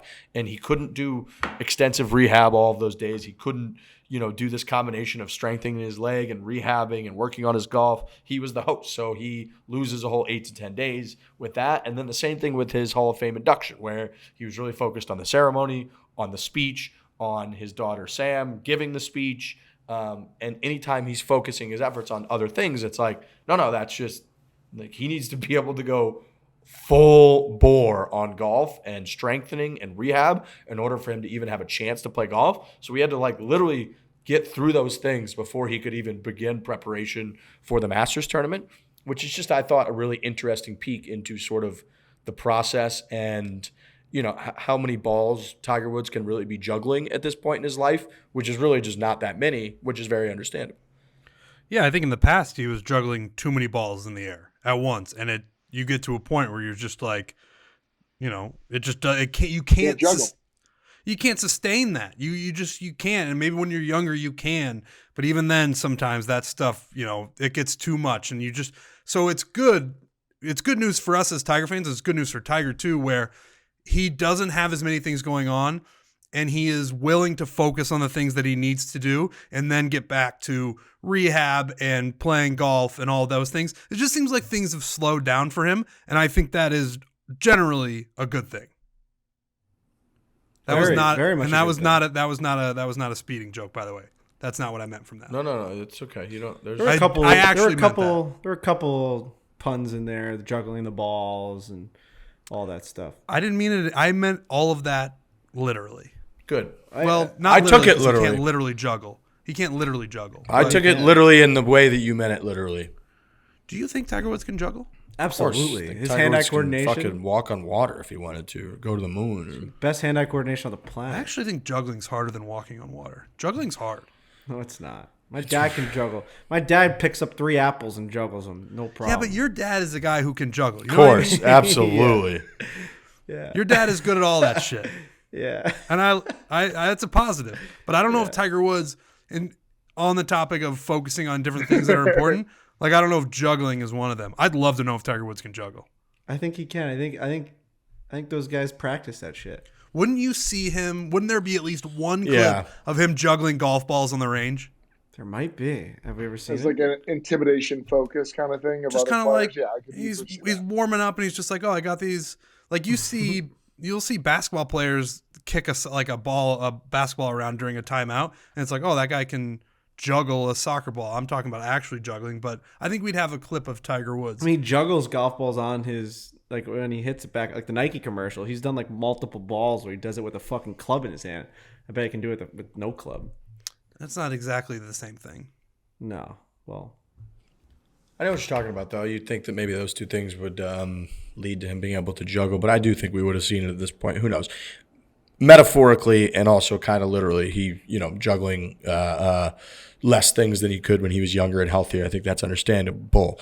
On his sort of takeaways from the Masters, golf related, Joey said there were 4 or 5 shots that stand out to me. The 4-iron on number 5 the first day from 210 yards. The chip cut 7-iron he worked in there on number 6 where he almost holed it the first day. The 5-iron he hit on 10 to a foot. Those were shots he was hitting in his heyday. A lot of solid mid-iron shots. So I love hearing anytime Joey is optimistic about Tiger's game. That's good for me. On his putting, he said putting, for the most part, his speed was just off. He hit a lot of good putts. Some of them had too much pace and on the high side. The stroke looked good, and that's what matters to me. There's no way to simulate it at home, certainly not at Augusta National. I think he was worried about being able to walk, and his focus was on getting stronger, so maybe not as much on chipping and putting. So Joey basically just gives the green light, the pass to the putting, says his stroke looked good. That's what matters to me. If his stroke looked good to Joe LaCava, then his stroke looks good to Riggs Barstool. correct. Hear, hear. Hear, hear. On his future plans, he said he had to be exhausted when he was talking to the media, physically and mentally. So it is big that he committed. It couldn't have been that bad in terms of the recovery and all that, because he normally doesn't say stuff like that. He'll have a better sense in a few weeks, but he didn't say anything to me about the PGA. I think in the back of his mind, he'd like to be ready by July. Will he be ready in 5 weeks? I don't think he really knows, to be honest, but if the necessary recovery goes well, I guess he'd like to give it a try. Joey highlighting the fact that Tiger doesn't usually commit to stuff, but that he committed to the British Open at St. Andrews afterwards, which is what we all were thinking, was very cool. And it's also just kind of funny that Joe LaCava's listening to an interview being like, oh, I guess we're playing at St. Andrews. Hell yeah. Yeah, I think that's probably, like, do you think he plays in the PGA? Yeah, I do. I think he plays at all the majors. Okay. Just because I don't think he had any setbacks, right? Like if it got to the point Saturday and Sunday where Tiger was like crawling around the golf course and it was like, holy shit, his body really can't take this, I would be way less inclined to believe he'll play the PGA. But from everything that we saw, I mean, yeah, he looked fatigued. He clearly didn't play as well on the weekend as he did. But from a physical standpoint, obviously he was limping a little bit, but I thought he was limping pretty consistently throughout the entire week. So my point being, it didn't appear that his leg and overall situation got worsened throughout the week. So if it didn't get worsened, I feel like as long as over the next couple weeks, his recovery and everything's in a similar spot that it was going into the Masters, if not better, then I couldn't see why he wouldn't play. True. Off topic, is worsened a word? Worsened. Yeah, worsened. Yeah. Things got worse. You can say worsen. Yeah, you say instead of saying things got worse, you would say things worsened. Yeah, storm- I even knew that. The storm worsened as Storm the night worsened? went on. Worsened. I would say the storm got okay. Yeah, learn something new every day. That's a word. Confirmed, Riggs. You type that in. I would say when I was 9, I knew that was a word. Oh, Goddamn. All right. Couple flames late in the show. Last thing from Joe LaCava on his overall prospects. He said, but having said all that, he was extremely happy to be around the guys, set up the practice rounds with JT and Freddie, go through the routine on the range, and go to the champions dinner. This is my favorite quote of the entire thing. Everything about Augusta helped the cause. Love it. Wow. It is a cause, and it's all hands on deck. And this was just event number 1, and we're gonna have tons of events from here on out. And it's really exciting.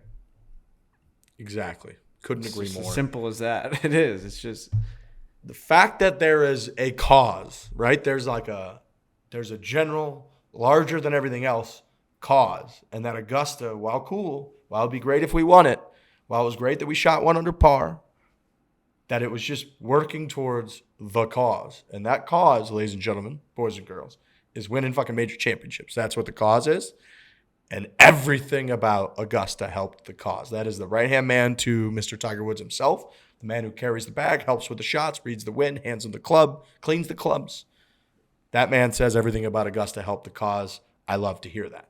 Last thing on Tiger Woods, Davis Love III, who is the captain for the President's Cup team this year, says that Tiger can have whatever role he wants at the President's Cup 2022, even as a playing role. His quote was, if he wants to be co-captain or assistant captain or player, whatever he wants to do. Was his quote. He's God. He's God. It's called the Tiger Cup. Yeah. He owns it. He can do whatever he wants. Imagine denying that guy of anything he wants ever. Certainly not in a Davis golf. Love isn't going to do that. Yeah. I saw somebody's reply was just like Davis Love III, then the handshaking emoji, and it was just like everyone who watches golf. And it was just perfect. It was like, yep, that guy gets it. Yep. So I'd like to hear that. Those are the updates on a one Tiger Woods. We are now going to throw it to Ian Rapoport, unless somebody else has anything else. But I think we're pretty much ready to rock here. We're ready to rock, dude. I gotta go eat something. We're playing the you're dozen tonight. We're playing the dozen tonight, so that's Big something we gotta game. get jacked up for. Big game. Shout out to Jeff D. Lowe. He fucking grinds over getting us our niche categories and all that shit that he's got to do to get that tournament up and running. We got that going tonight. Exciting times. I think Trent might be frozen still. Yeah, he's frozen. Oh, he refroze. Well, no, he's back again. Well, while he's frozen, this is almost frozen, this Truly in my hand because I've had it in the fridge ready to drink it. I'm excited to drink it tonight. Last thing before we throw it to Rapoport is Truly Hard Seltzer. It's a clean, crisp, refreshing hard seltzer with a hint of fruit. Truly Hard Seltzer is crafted with simple, naturally gluten-free ingredients, contains alcohol made from cane sugar. They got over 27 flavors. They got lemonade, iced tea, punch, extra hard seltzer with 8% alcohol. This is the tropical punch right here. I love this color. This is a really nice color. Really good color. You gotta like that. But yeah, we've been at the Barstool Classic now 3 times, 3 stops throughout this year. We were there yesterday, myself and Frankie Borelli in Atlanta. Hannah Cook was there, and obviously 100 or so golfers striving to make it to the championship in Scottsdale, and they're enjoying Truly Hard Seltzer. All cans have under 110 calories, which means plenty of refreshing flavors, will not weigh you down, and even every Truly contains only 1 gram of sugar. Do it for the flavor. Truly Hard Seltzer. Find Truly Hard Seltzer near you at www.trulyhardseltzer.com.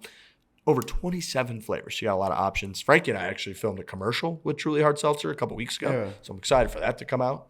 I had sunburn on just my hand. I'm nervous about what that's gonna look like. TrulyHardSeltzer.com. Go check them out. Find it, drink it, enjoy it. Under 110 calories each can, and only 1 gram of sugar. So it's great stuff. You're going to enjoy it. All right, we're going to throw it to Mr. Rapoport. Enjoy this interview. We will be back on Tuesday of next week. Hit it hard. Hit it hard. Hit it hard. Hit it hard. All right, folks. We're joined by an icon in the scoop game. He is NFL Network and NFL.com insider, Ian Rapoport, Rap Sheet. He's got some good history with Barstool Sports. I'm actually really excited for this. I'm a huge fan of yours, and I'm not even the biggest football fan or biggest NFL fan. I just love people that clearly love it, that are just obsessed with what they're into. We cover kind of a curmudgeon-y game in golf, and there's a lot of people in golf that kind of hate golf and bitch about golf. And you, with your job and what you do, I feel like you just fucking love it. So I'm a big Ian Rapoport fan. Welcome to the show. Thank you, man. I appreciate that. That was a solid intro. And if you're going to say something about me liking my job is a pretty solid way to go. I really do. It's a crazy, bizarre world. And there's not a lot of us that do it. And people who don't know me are constantly like, what is your life like? And people who do know me will roll their eyes at the stupid things I have to do, including like leave parties to go be on TV when some crazy thing happens.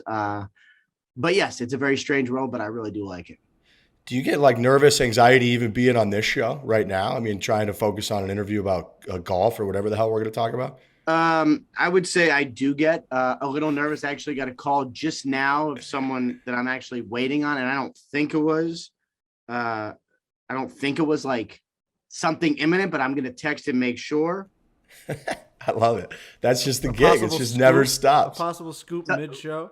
Yeah. I mean, look, sometimes that happens. And you just can never tell. I mean, that's one of the problems in my world is like, you basically have to answer the phone every time because you don't know if someone's calling just to chit chat or like give you an update on something, or it's like, this is going down or whatever it is. So that's some of the nerves that go along with it. Or the worst thing is someone will call you, you've been waiting on it, you miss it, and then they just don't text back. That is when it gets bad. So it's for me on the outside, like, we follow all of our favorite like insiders for all of our specific teams. Like me with the Islanders, I have my 3 or 4 guys that I just like everything they tweet. I just went to an Islanders game actually. Well, did you? Oh yeah, I saw you on their Instagram. You went to a game. Yeah, ownership there is great. They're doing a great job with everything. This year's been a shit show, but of course it had to turn into Islanders. Obviously, I love the way everything's going with that team. But I always wonder like maybe you can just talk us through a little bit about like how you got into this game and like into this world, and like was there a point in like trying to get people to believe you when you were first starting? Right? Because like I'm always skeptical of people that are putting out news if they're not like my guys now at this point. Well, I think there's. By the way, I want to update you guys. The call that I got was not urgent. Okay, good. Hell yeah, frees you up, Yeah, and I got to call this person in a couple hours, so I'm really doing well. You got a couple hours. I mean, look, unless whatever happens, in which case it's going to be closer than a couple hours. But anyway, so yeah, I'd say there's 2 things that happen when you first get started in this. And I never really was like looking to get into this. I was a newspaper reporter, very happy to be a newspaper reporter. I lived in Boston, appeared on TV like once every couple weeks and thought it was awesome. And was just like, never wanted to do this. Right. So then I ended up doing this for NFL Network, and I got hired as like our Dallas correspondent. Then I became our insider, and you're so nervous and so anxious to break everything that you want to report every single thing that's happening. And so you get like thirsty, right? So like every little scoop, you're like, can I report that? Can I report that? And you end up either reporting like a lot of half scoops or reporting stuff that changes. So during the process of like pushing, trying to get out there, trying to get your name out there, trying to break more stuff, you end up having stuff that's not all the way right, or at worst, just wrong. Or what also happens is, you piss a bunch of people off, which is okay. But when it like ruins a deal or, puts someone's contract at risk, for instance, that's fine, but it's just not that cool, honestly. So when I first started, it was a battle to get out there and report while also making sure that it was believable and right all the time. And those things they're not always on the same path. So it really took me like probably like 5 years, honestly, 4 or 5 years to figure out that like, you don't have to report everything. Sometimes not reporting stuff earns trust and you get to report bigger things in the future. Like it's constantly a battle between like trying to prove that like I deserve this job, but also not reporting something and screwing it up to show people that you actually don't. Yeah, it is. It's so interesting because there's so much chatter now about, access journalism, and we deal with that, but we're more like fans or fanboys than we are. So we don't give a shit if somebody's like, oh yeah, we just won't report bad shit about people because we're not reporters. We're just podcasters and we like to have relationships. Is it tricky for you sometimes to walk that line between protecting relationships and doing kind of your journalistic obligation? Yeah, it really is. But I try to be extremely transparent and clear, right? Like I don't have a lot of nuance, and I, probably decided like 5 years ago, a little less, maybe 4 years ago, that I'm just going to be really upfront and honest, and I don't care. So like when people, like, let's say, an agent will call me like, here my guy's getting drafted in the first round. What do you hear? If I don't hear that, I don't care about, I'll just tell them, whereas like early on, you'd be like, oh, I don't want to offend this guy. Like he's a really important agent. Like, I'll just tell them. And when I'm reporting something bad injury, some sort of disconnect in a team, something that an organization or a player or an agent or a coach would have a problem with, what I try to do now is call them beforehand and just tell them, here's what I got. And, people will talk about access journalism, and often it's derisive, which is okay. People criticize me for a lot of reasons. Like I've been criticized for worse. I happen to be short. People say that, don't care. There's all sorts of things people can criticize. We get criticized a lot for our, all kinds of things as well. So what, for wearing pink or Pink. I have no hair. Frankie's got, he's I'm either growing one this of right Let me see what here. bald thing you got going on. Yeah. Yeah, that is bald. Yep. Yeah. Super bald. Alopecia. You Nothing can't up talk there. about that. Oh, my bad. I'm just kidding. Be sensitive, please. Jesus. It's a joke. I am sensitive for all the. Yeah, I don't. Yeah, I'll keep quiet on this one. I have a couple thoughts in my head that I want to say, but I'm going to keep quiet because it just doesn't make sense. You can air it out here. I mean, you can say whatever the hell you want on this show. This is where to do it. No, so one of the good things about access journalism is that when you're reporting something, I can get access to the people I'm reporting on and at least be upfront and be like, this is what I have. And then they get to weigh in and tell me what they think beforehand. And I'll either incorporate it into my reporting or I won't. But it saves me the angry phone call after. And then when you have it, it's all kind of buttoned up. So like, yes, it's a tricky line, but what I've been able to do is when I have something and have to report it, I'm able to tell my people like, got to go with it. And they'll be like, I wish you didn't, but I get it. And so that's like, they know my job. They know where I'm coming from. If I call people, like, yes, sometimes I'm friendly with people I cover, but they know I'm calling as a reporter trying to report something. So the lines are a little blurry, but I think clearer than people imagine. What percentage would you say of information that you're releasing to the public comes from like the actual team as like a dedicated, like they want this information out? And then what percentage would you say comes from a guy trying to maybe get leverage on his owner or an agent trying to get leverage on the team? Like, what would you say the percentages are? I would say, first of all, if I'm going to, unless I find out, there's a couple different ways I get stories. One is someone not involved stumbles across something and they go, hey man, you may want to check into this, right? Like that would be one way. And then that's probably the way, or like, hey, just heard about this injury. It's not my team. It's not my guy. But like, look into it. That's just plain and down the middle as it comes. Cause someone just goes, hey, you're a reporter. You would like this. Go look into it. The other part of it is, agents have agendas, players have agendas, teams also agendas. I have an agenda. I would like to report real things. So everyone who is involved in this has something that they want. And rarely do I just kind of like stumble across something by accident. A lot of times it's people saying, hey, this happened. And you're like, okay, this person is telling me this because why? And then I've gotten a lot better, I think, at trying to figure out where the agenda is and why someone wants you to say something. And as long as I know and can like be like, all right, this person is saying this from this side, but I got to get to the other side first before I report it to make sure it's all even. And then you report it kind of all at once. Now, it's not always possible because things can happen very fast, but that's the goal, is to make sure, all right, here's why this person's telling me this. It helps them in this way. I got to get to both sides, report it at once, and then hopefully it's down the middle.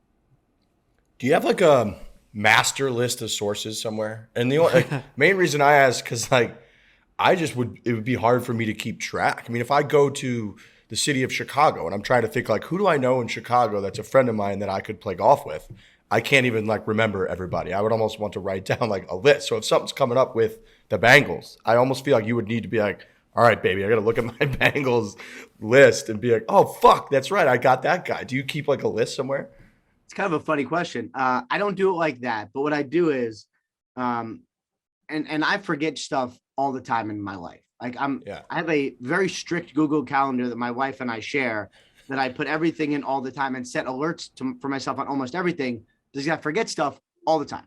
Like my brain is cluttered with like, who's the agent for this player and like, what's his contract, right? So I feel like the regular human stuff sometimes gets lost in my stupid brain. But what I do is every time I take someone's contact down, I put the team, or I'll say agent or agency, right? And then let's say something happens. All right, I know I'm going to be covering something. Let's say the Bengals. I'll look at my phone. I'll type Bengals and be like, here are my Bengals people. Who can I call that's relevant here? Or I have like a whiteboard to my left with like important stuff that I need to track down, which is actually great because it's almost empty because we've gotten through free agency and there's like, I got like Baker and Jimmy G on there. But everything else I've been able to cross off. But what I'll do is I'll make notes for myself, like, here are the 5 people who are going to be intricately involved in this.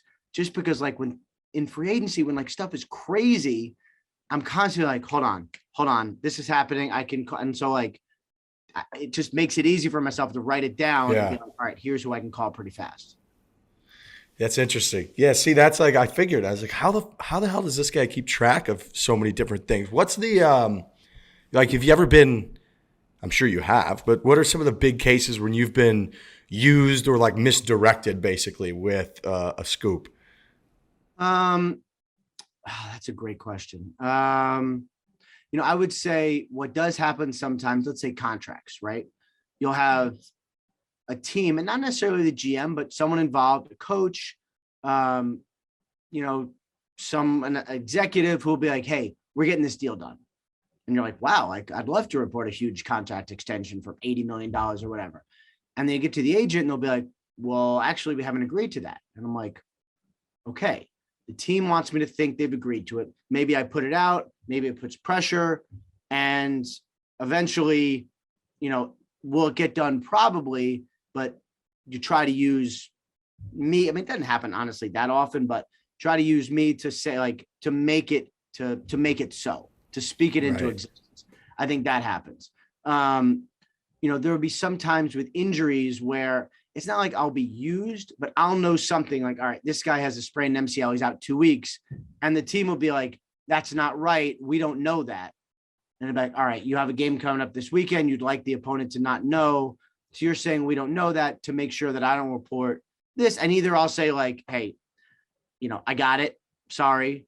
Or I'll be like, I'll trust you on this one, but like, don't screw me and let me know when he's going to be declared out. So that's, there's a lot of that. I don't know that there's like so much intentional misdirection because like everyone finds out everything. Like that's of all my journalistic views or whatever I do, the fact that nothing is secret basically ever has guided so much. Because if I know something, probably a decent chance that some of the other people who do my job also know something. So it's going to get out. And why would I not put it out? Why would you want someone else to put it out? It's very simple. Right. Are you ready for the ultimate giveaway? We are teaming up with our friends from TaylorMade, a couple TaylorMade athletes. Shout out to Scotty Scheffler, TaylorMade athlete. He's just winning every tournament now. For the ultimate season opening sweepstakes and giving away 50 prizes to 50 different winners. Prizes include everything from a grand prize, full bag of new TaylorMade clubs, to a new Stealth driver, to TP5X golf balls, and everything in between. We love sweepstakes. All you got to do is head over to TaylorMadeGolf.com/Barstool Sweepstakes right now for your chance to win big. Again, that's TaylorMadeGolf.com/Barstool Sweeps. That's TaylorMade.com/Barstool Sweeps. Let me get it right that time. We love sweepstakes, don't we, gentlemen? I mean, everybody likes to get stuff. It's just awesome. And TaylorMade does it better. I got the new Azalea Pix balls, by the way. Oh, the Pix balls are insane. They're sending me because I saw we were at TaylorMade headquarters and they were throwing some balls at us. Like, look at these things that are coming out. Look at these things that are coming out. We saw the azaleas. We're like, holy shit. Then they gave us these pizza ones that had pizzas on them. The TaylorMade, and Briggs is showing them for the YouTube people. The TaylorMade Pix balls are the best I've ever seen. And then the second best thing I've ever seen is their tour response stripe ball. I don't know if you guys, I've been talking about like crazy. I don't know if you guys have given it a try. Lurch, you're the worst putter on the planet. It's a training aid on the fucking putter. Green. Didn't we talk about this, Frankie? No? We may have, but it's a new ad. It's a new day. I'm telling you right now. It's a new day. So I played that green ball. I made four birdies. I don't think you said that on this podcast. Maybe you said it off podcast. That's insane. It's a training aid on the green. Why would you choose to not use something that's like feels like a cheat code on the golf? It's a legal cheat code on the golf. So, I couldn't agree more. It was amazing. I lined up putts, rolled them kind of soft for whatever reason, and first hole par 5, dog leg left, playing the green stripe. Hit a good drive, whatever, kind of out there. Anyways, have like 10 feet for birdie. That's a putt I miss all day long. Roll it in the right side, falls in the cup. Just a happy camper going -1 into 2 end holes. over end. It's rolling right into the center of the hole. It's insane how good that stuff is. The sweepstakes is going to be amazing. Everyone's always asking us how to get stuff from TaylorMade. How do we get this? How do we get that? This is your chance right now. Go to TaylorMadeGolf.com/Barstool Sweeps right now for your chance to win big. So we got to talk about, we're currently in the middle of, this is Friday, April 1st. 2022 for us golf fans. And I know you're a bit of a golf nut, which we're going to get to, but we're kind of in the middle of someone's going to drop a scoop that is going to be one of the bigger scoops in my lifetime in golf, which is if Tiger Woods is playing the Masters tournament or not next week.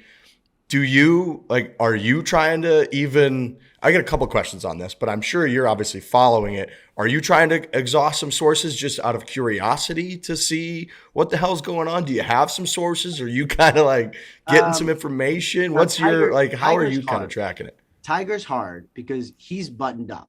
Like he's got his people and they do not say anything. So like when he has back surgery, like it comes out on tigerwoods.com or whatever.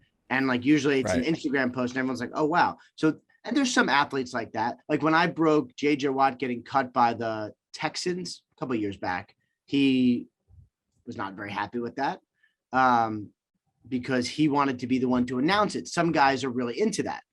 I also wanted to be the one to announce it and I ended up breaking it, which was great. But then when he signed with the Cardinals, I knew I wasn't getting it because his people were like JJ is announced. Anyway, Tiger's kind of like that.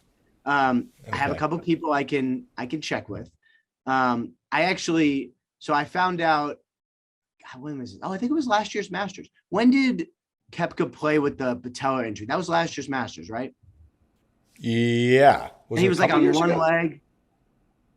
Oh, yeah, that was last year. He was doing the lean. Remember, he was doing like the thing where he would lean and read putts like that. Yeah. Right. So I had someone be like, hey, just so you know, Brooks Koepka tore his. First, it was like tore his ACL. Actually, don't report that. It's tore his, I think it was patella tendon. I forget what the actual injury was. So I was like, I will take that injury. So I was able to report like very specific details on Koepka, which was just kind of fun. And like, I don't try to that much because I don't want to be a jerk to the golf writers who do this, reporters who do this for actually a living.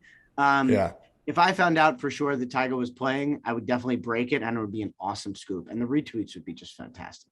Yeah, I was just going to ask you, like, if Joey LaCava called you, just hypothetical, and was like, Rap, we're playing, we're trying to win, you can report it, you would just drop a golf bomb out of the clouds. Oh, yeah, it'd be so great. Oh, yeah. And I need that. What I really need, and I guess with Instagram now, it's easier because you can sort of get to everyone, right? Like, I need caddies to DM me like random golf scoops. I feel like that would be great. You know, do you get the same? I mean, you obviously get the rush that we get when you're like, when you put out something, whether for us it's a huge video or like a funny witty tweet for golf. Like, are you just sitting there refreshing? Are you doing the Trent Ryan, just looking at your phone every single second, just being like, oh baby, this one's doing some numbers? Every once in a while. The problem is, first of all, people like free agency, and this free agency was bonkers. It is not that fun, if we're being honest, because every second you feel good about yourself, someone will dump something on your head that makes you not feel good about yourself, right? But like sometimes, and you know, there'll be times when like I'll know something's going to happen. Like I probably knew the Devontae Adams trade was going to happen like 2.5 days earlier, but like the contract needed to get done, the trade needed to get done. There was some back and forth things. It was actually very complicated, and you just have to wait. And so when it happens, you're like scramble, and then it's like, we need you on TV. So there's rarely time to be like, look at me go, because I need to be on TV. When I was able to report that Tyreek Hill had received permission to seek a trade and was going to be traded, that was one where like it was a big one because just the fact that he was going to be traded was awesome. But the trade hadn't happened, so it wasn't like breaking news. It was just that was one where I was kind of like, let me just read I don't read the regular replies. I read the verified replies because usually they're less toxic. But that was one where I was like, yeah, this is a good one. Let me see where this goes. Because I knew I had a little bit of time before the trade happened. Yeah. I love just the thought of you just kind of dipping your toes in other scoops a little bit. Just kind of like if you can get a little something, just poking in and then just getting out of there. I was just looking up like your Koepka tweets from last year, and it's like out of the clouds. Ian Rapoport's just like, amazing story at the Masters, world number 11, Brooks Koepka shot even through 9. Then you're talking about his doctor. I love that you're getting into it. How big of you've always been a golfer? Yeah. I mean, since I was like, you know, probably 7 or 8. And when I was young, I was pretty good. So like I really hit the height of my golf career when I was like 12. And I would, you know, play with my dad, and I would play some like little tournaments and whatever. And then I found other sports. And I played a lot of baseball growing up. So I basically look like someone who used to be good at golf. So people will see me swing and they're like, you look like you're good. I'm like, I'm actually not good. You think I'm good, but you haven't seen me three putt. A lot of that. But I've been, when I lived in Boston, I didn't play a lot, but I lived in Mississippi, played a ton, Alabama, played a ton. It's like what I do when I have a little bit of time. Like I actually played this morning, my first round of the year, which was amazing and awesome and cold, but great. So it's basically like, I don't have time to do a lot of things. I do family, I do golf, and I smoke meat. It's really like, and drink bourbon. Meats. That's really it. That's not a lot of things, but that's what I do. I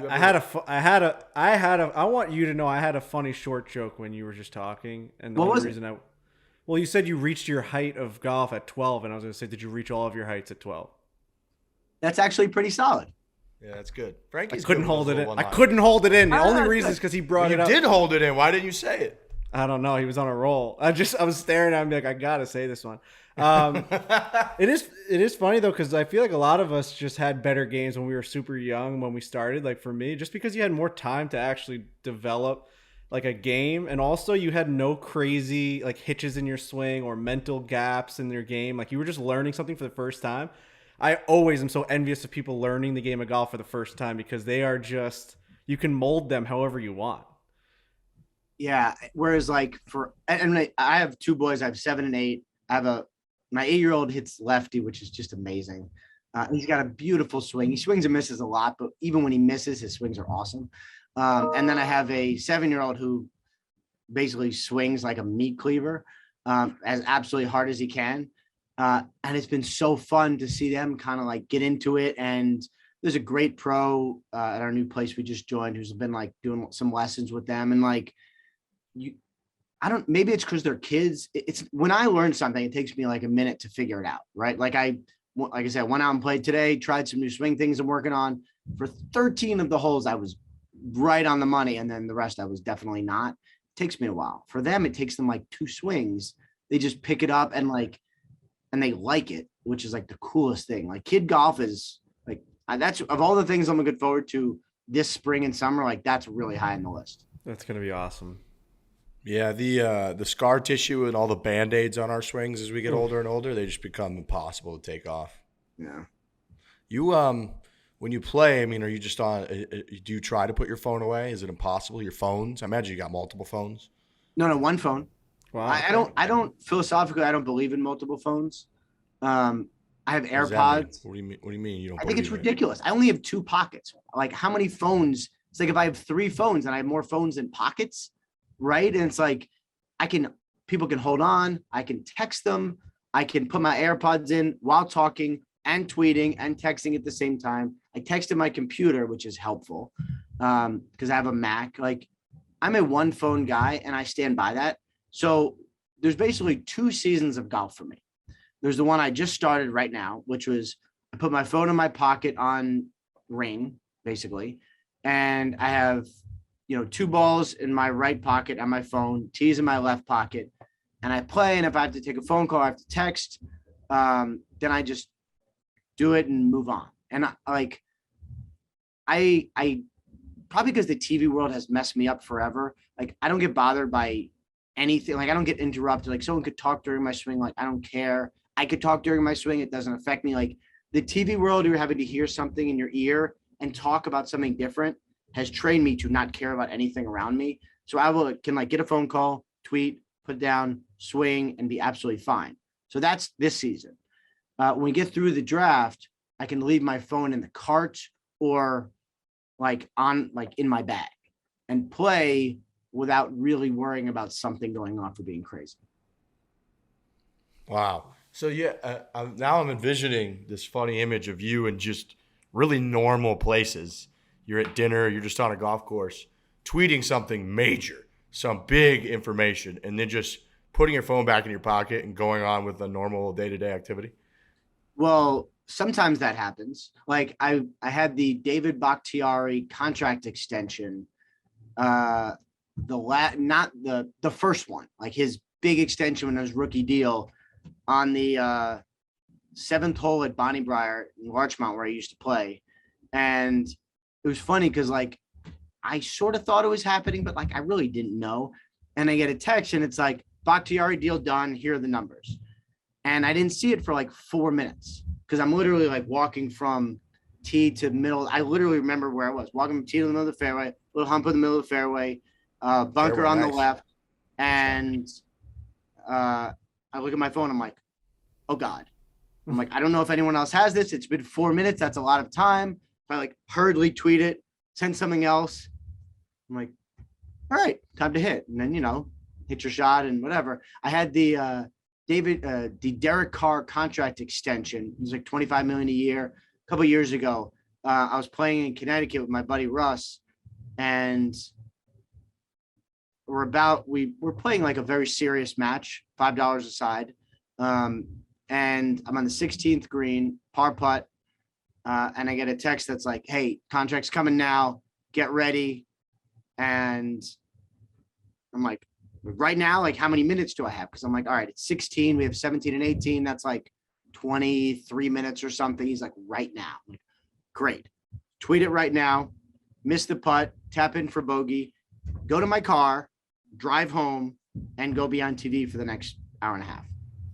Didn't finish the last 2 holes, just got to go be on TV. That's the lifestyle. Is there a crazy rivalry between you and the other insiders? Do you guys have like a mental standings on who has more scoops throughout an off season or free agency? Yeah, I mean, I wouldn't say crazy rivalry. Like I want to win and they want to win, but it's not like a nasty thing. Like we'll credit each other from time to time. And like I ran into Schefter and ran into Glazer at owners meeting, said hello, like totally fine.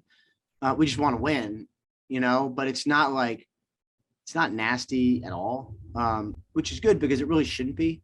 Like, honestly, like it's football, it's scoops. And while we know, I know what stories I have broken and I definitely know what stories I missed. Like I probably got a pretty solid list of that. And I don't know that many other people care. Most people just want their news as soon as they can get it. So like, all right, you had this, 4 seconds after him, like nobody knows. Yeah. But we keep score for no other reason than just to know, I guess. Yeah.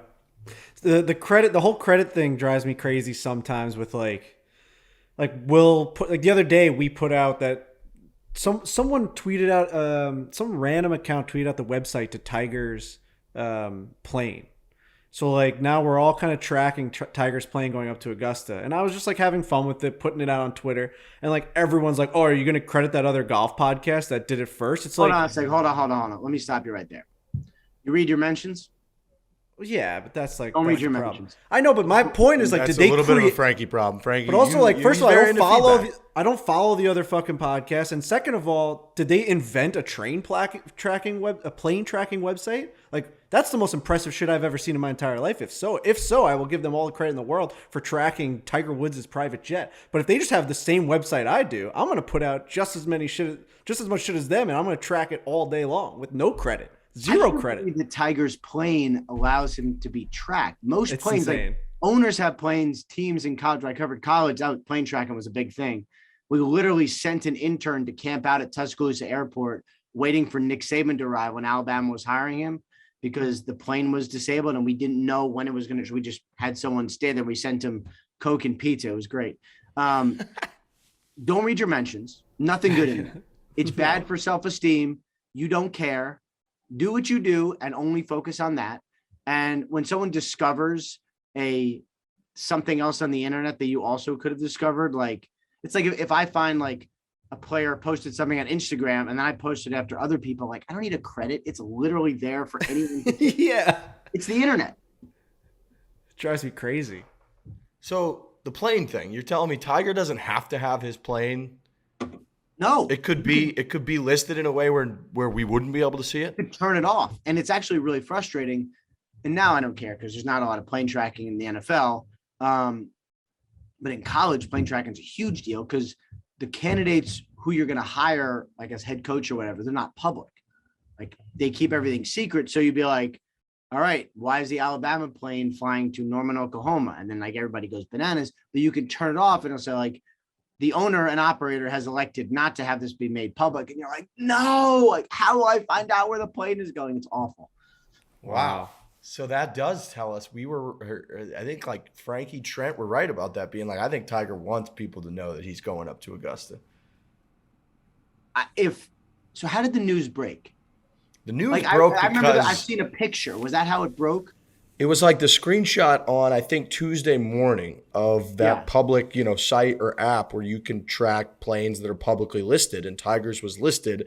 And so when it took off from Palm Beach or Jupiter or wherever it took off from, those people had it listed on their app as a notification. So the second that it like fueled up, we said like the second Tiger buckled his seatbelt, these people got a notification, and then it started to go up north right towards Augusta, circled and landed. So in that's Augusta. how it So happened. was, Oh, cool. Okay. Yeah. But Tiger's a mind game guy. It's like it's one of the things that makes him Tiger Woods is he's always getting an advantage over the other opponents by doing stuff like that. Like I think Scott Van Pelt said on ESPN the other night that if Tiger Woods plays at Augusta on Thursday, like Rory or someone else could legitimately be naked on the first tee and no one will know they're there. Like, so Tiger knows, like, by him just having his little plane bleep on a website that he is now owning the week. And I know that that's part of his strategy. Like, he's just dominating it. Guys' knees are starting to buckle. They're sweating a little bit more. They're gripping the clubs just a little bit harder because he's tracking on his way to Augusta. Imagine he just showed up. Like, that's not fun. We need to know. Yeah. And I would imagine, not knowing Tiger, but understanding how our media world works. Like, I think you're right. Like, the fact that we were able to find out about it, like Tiger does everything in secret. You don't think that he could play Augusta and nobody would know about it? 100% chance if he wanted to, it would lock it down like it's Tiger. Lock it down, come in a car that no one knows, play, have everyone sign NDAs or just be like, don't say anything. Like it's Tiger. He could definitely do it. The fact that we know about it means he wanted to make sure that we knew about it. Shopify, ladies and gentlemen, do yourself a favor right now. Grow your business with Shopify today. We started, okay, small crew right here. Just myself and Trent. We've grown. We've turned this into now a legitimate force, a business. Shopify is going to help you do that. It's going to be essential. You can go to shopify.com/Fore. Okay, that's all lowercase. For a free is nice. We like free. Free is one of the great prices you could pay. For a free 14-day trial and get full access to Shopify's entire suite of features. Was that you, Lurch? I wasn't sure if you could have a suite of features, or is that somebody else? I like a suite of features. I think Trent was discussing suite. Could you have a suite of features? I think that might have appeared on this show. I was just trying to confirm that. A suite of features is a nice thing to have. It is. It is. It's And better than a suite if of you're no in features. if you have a business and you're trying to advance that business, getting 14 days of a free trial of anything is worth the shot, right? Give this a chance right now because you're getting 14 days free of it. If you don't like it, it's trial. Trials are amazing. I'm a huge trial guy. You have to try it before you dish it off to the universe. I will say my brother's wife, she runs this little small company, B&Roo, and uses Shopify, absolutely loves it. She was showing me little dashboards, checkout, like conversion numbers the other night just to take a look at it. This was just a kind of a one-off, but Shopify is an amazing tool with all sorts of like data points on your users' web experience and how like you're converting them and where you're not successful and where you are. It's actually kind of an amazing tool. So shout out Shopify for giving on you all the data and the full suite of tools that you need.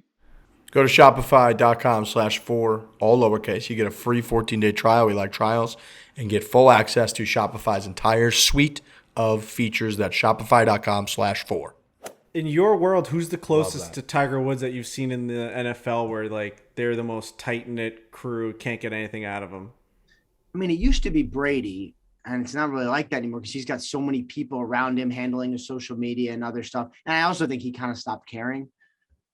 Everything Brady used to be like all buttoned up and perfectly packaged. Russell Wilson's a little like that, where like if you're going to report something, it's generally going to be something that he makes sure he has his fingerprints on. Now, there's been times when, like I reported that he was looking around wanting to, I think it was like evaluating his other options. either in the playoffs or at the end of the Seahawks season, and everybody was very mad because they did not want that out there. But he's definitely someone who I think tries to control a lot of his message. It's interesting because that like polished, handled, quarterback or whatever, JJ Watt, big time star. Like, I feel like they're getting less and less because younger people especially are just out there on social media and there's so much access to them and they put out so much that I think they stop caring about like, this has to be perfect. Like Joe Burrow tweets sometimes like kind of what he wants or puts on Instagram like what he wants. And it's not always like well thought out. It's like, here's what I'm thinking. And I'm sure PR people lose their minds, but like these guys are kind of more themselves now than I think they've ever been. Do you have a fantasy football team? I do. Is that even allowed? Like, injuries literally before the whole world. Like, do your buddies hate you? That's insane. I'm on two fantasy teams. I'm in two fantasy leagues. One is like work associated. The other is with like some of my college buddies. And, there have been times when I've found out some information. The best one was, but like, I've won the league. I've been in the league 10 years. I've won it once. I've been in the playoffs 5 times and I finished in the finals 3 times. So like, okay. I'm good, but I'm not dominant because it's so random. Also, my players have really let me down the last couple of years. Anyway, Carson Wentz 2 years. We have multiple quarterbacks. Carson Wentz 2 years in a row, injury at the end of the season really screwed me. But anyway, the best one was so I went to Columbia, and we as a family would go to Columbia football games on Saturday, which is awesome, like a cool atmosphere and great. So we're on the road to Columbia game, and I get a text, and it's like, "Hey, want to make sure you didn't miss this. Stafford's out this week and probably beyond that, but don't say anything." And I'm like, okay, nobody knows this. And he was listed as questionable on the injury report. And like quarterbacks listed as questionable are generally playing. They always play. And so I'm like, oh boy, like what in the world am I going to do with this? So I call, my contacts with the Lions. I call people close to Stafford. And nobody's getting back to me. Finally, after 3 hours, someone's like, I know, please don't report it now. Like no one else is on it. Just hang with us and, report it Sunday. I'm like going back and forth. I'm like, I don't want to get beat. And this is a disaster. On the other hand, there's like, competitive things at stake. So like, I kind of don't want to screw that up, even though I don't really care, but these are also people, this is sort of like the access journalism question from before. Right. Right. So meanwhile, we're at the game, like hanging out. I'm like, the family's there. It's great. And I'm like a stress mess because I got this thing in my pocket. So of course I picked up David Blau, I believe was the backup quarterback for the Lions, and because I had Stafford, stashed him on that bench. And people were like, oh, that's weird. Maybe Stafford's not going to play. I ended up reporting it like to lead the show game day morning the next day. It held all the way till the next day. Was able to report it right as the show was starting, which was great, but it was definitely so stressful. And then of course I get all the messages from people in my fantasy league like, you knew? Yeah. I had an idea every once in a while. Yeah, I mean, but look, if one of your buddies in that league had like a work buddy that works on the staff and was like, I think he's not going to play, and had that information to himself, he would have done the same thing. Right. But also, like, I'm still not great. So, like, yes, I have an advantage for that. But I also picked Trey Sermon in the 3rd round this year. Yeah. So yeah, no, it must. Yeah, your record definitely is more fair than what I would have imagined. I would have imagined like 10 years, 8 championships. Like your buddies just don't even want to play with. But I'm also like, so that's actually because the draft literally better than anyone in your league. Right, but that's sort of an insult to me too, though, because I should be better. Yeah, you should. Compared to like how it's like if I'm out there shooting in the mid 80s, you're like, all right, that's pretty solid. But if I have like the natural talent of Tiger, not that solid. Right. That's true. Like Frankie, he could, like in theory, he maybe should be the worst team in the league, but because of his access and what he does, he's actually pretty, like he's okay. Yeah, a little better than mediocre. Right. Yeah, that's right. Right. Do you we get this shit all the time of like DMs or tweets where people are just completely random, John Doe is like, hey, I got a buddy that is out at Medalist and he played behind Tiger Woods today. Here's a couple like pictures of it. Don't use my name. And then I sit there and I'm like, well, videos and footage are technically not allowed at Medalist, and Tiger's camp would be furious. And like, it just feels a little bit ethically wrong. So I'm not going to post this. Like, do you think I should be posting that stuff, or we should be posting that stuff? Would you consider posting anything like that? Or is that because we don't? I probably wouldn't. But what I get sometimes is I get like, this free agent has boarded a plane in front of me. Here, look. Like that happens. Like I think there was what was it? Like RG3 maybe, or there was some big quarterback who was like spotted at an airport, and wherever he was going broke because he was spotted at an airport. I think maybe it was RG3. I can't remember. So that happens from time to time. I would say, if someone is snooping and like taking pictures of Tiger at Medalist, like I don't know the big time value of that, unless he was like playing golf with no shirt on or something, or like, got into a fight. Like if he gets into a fight with Mickelson while they're playing in a foursome together and no one else around you have pictures, that's probably newsworthy. If it's just him playing, like, let him live his life, like there's just, I don't know, like the private lives are so messed up of these guys anyway. Like, it's so hard to be a normal human, like I get people coming to me all the time at dinners and I don't mind, it's fine. But like, imagine if I was someone actually famous, like let the dude play around, I think that RG3 one was with the Patriots, right? Wasn't he at like Logan Airport? And didn't Dave like take that as like a scoop? And it was like, I feel like that's become a meme. No. Like there was a famous Larry Fitzgerald Fitzgerald, that one. But like, and so it was a picture of someone, and I'm pretty sure it wasn't Larry Fitzgerald. Yeah, and Dave ran with it. Dave's like, I don't know the originator of that, but there's definitely every single time you have a like spotted at the airport reference, someone will just tweet the picture of not Larry Fitzgerald. Yes. Yeah. That's what it is. Yep. Is there like a percentage threshold you have for reporting something, or is it always 100%? I mean, you ever report something you're like, man, do you like weigh how big it is versus like how solid it is? Yeah. I mean, you better be right. And if you're going to say something like, likely tore his ACL, likely contract extension, like you better have it. Right. And so, the bigger it is, the more sure you have to be. I think you should always try to be sure anyway. But I had one where, and it was sort of like it was a horrible moment. But it was very well known, is when I had the Bills trading for Antonio Brown. You guys remember this a couple years back? Mm-hmm. And, I had someone very much involved, right in the mix, say, look, the trade is basically done. Compensation's agreed to. It's close. And so it's, it's about to get done. And I'm like, cool. And so I call a bunch of people and I went with it. And it was all true.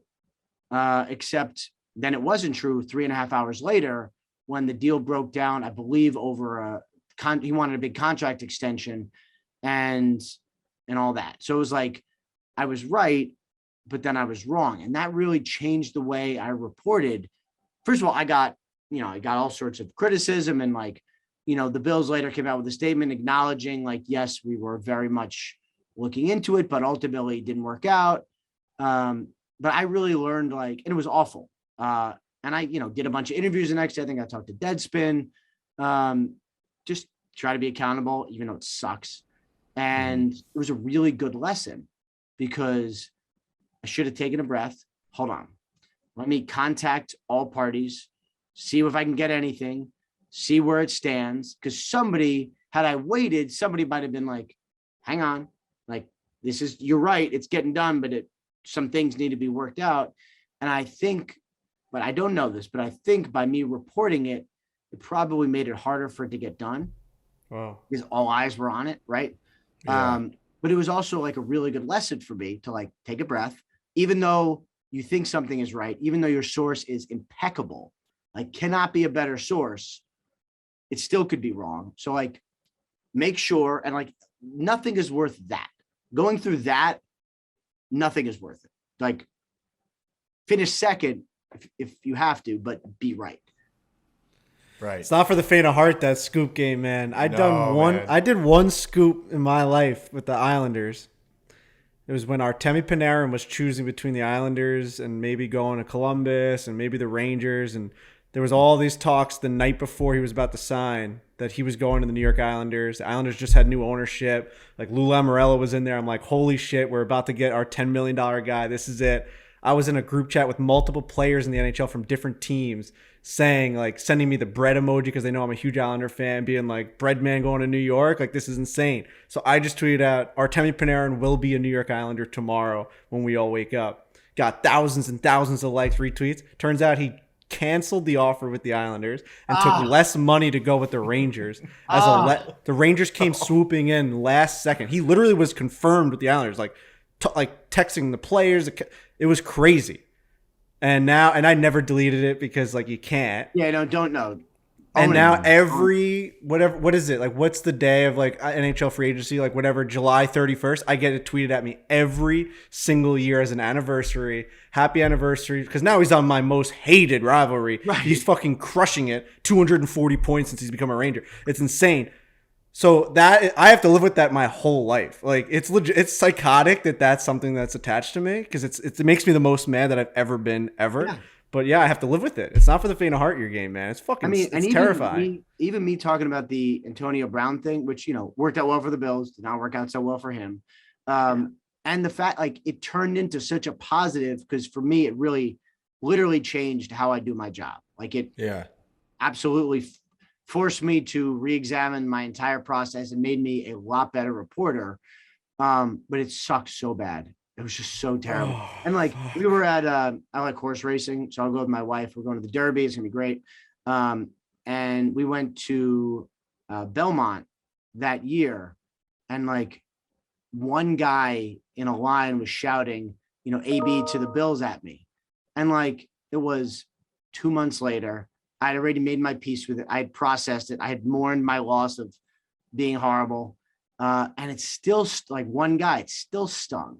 And I don't know why somebody would do that. Like, what the hell? I can't believe the guy's heckling. He's heckling you for the scoop. It hasn't happened very often. Most people are like amazing. That was the one guy. And it was the one thing where like, in the end, like I was not good enough. And that I was still think about, I'm like, oh, come on, man. Yeah. So in early 2018, 4 years ago, Dave Portnoy wrongly fired you from Barstool Sports. Yeah. What was that? Walk me through that one a little bit. One of the weirdest moments of my life. I was in my basement. I'm in my basement now, but right around the corner over there. I'm playing with I think my youngest was 3. So I'm like on the ground, like wrestling or something. And I get a text that's like, hey, listen, that obviously wasn't acceptable. What you did last night, we can't have that. I'm going to have to let you go.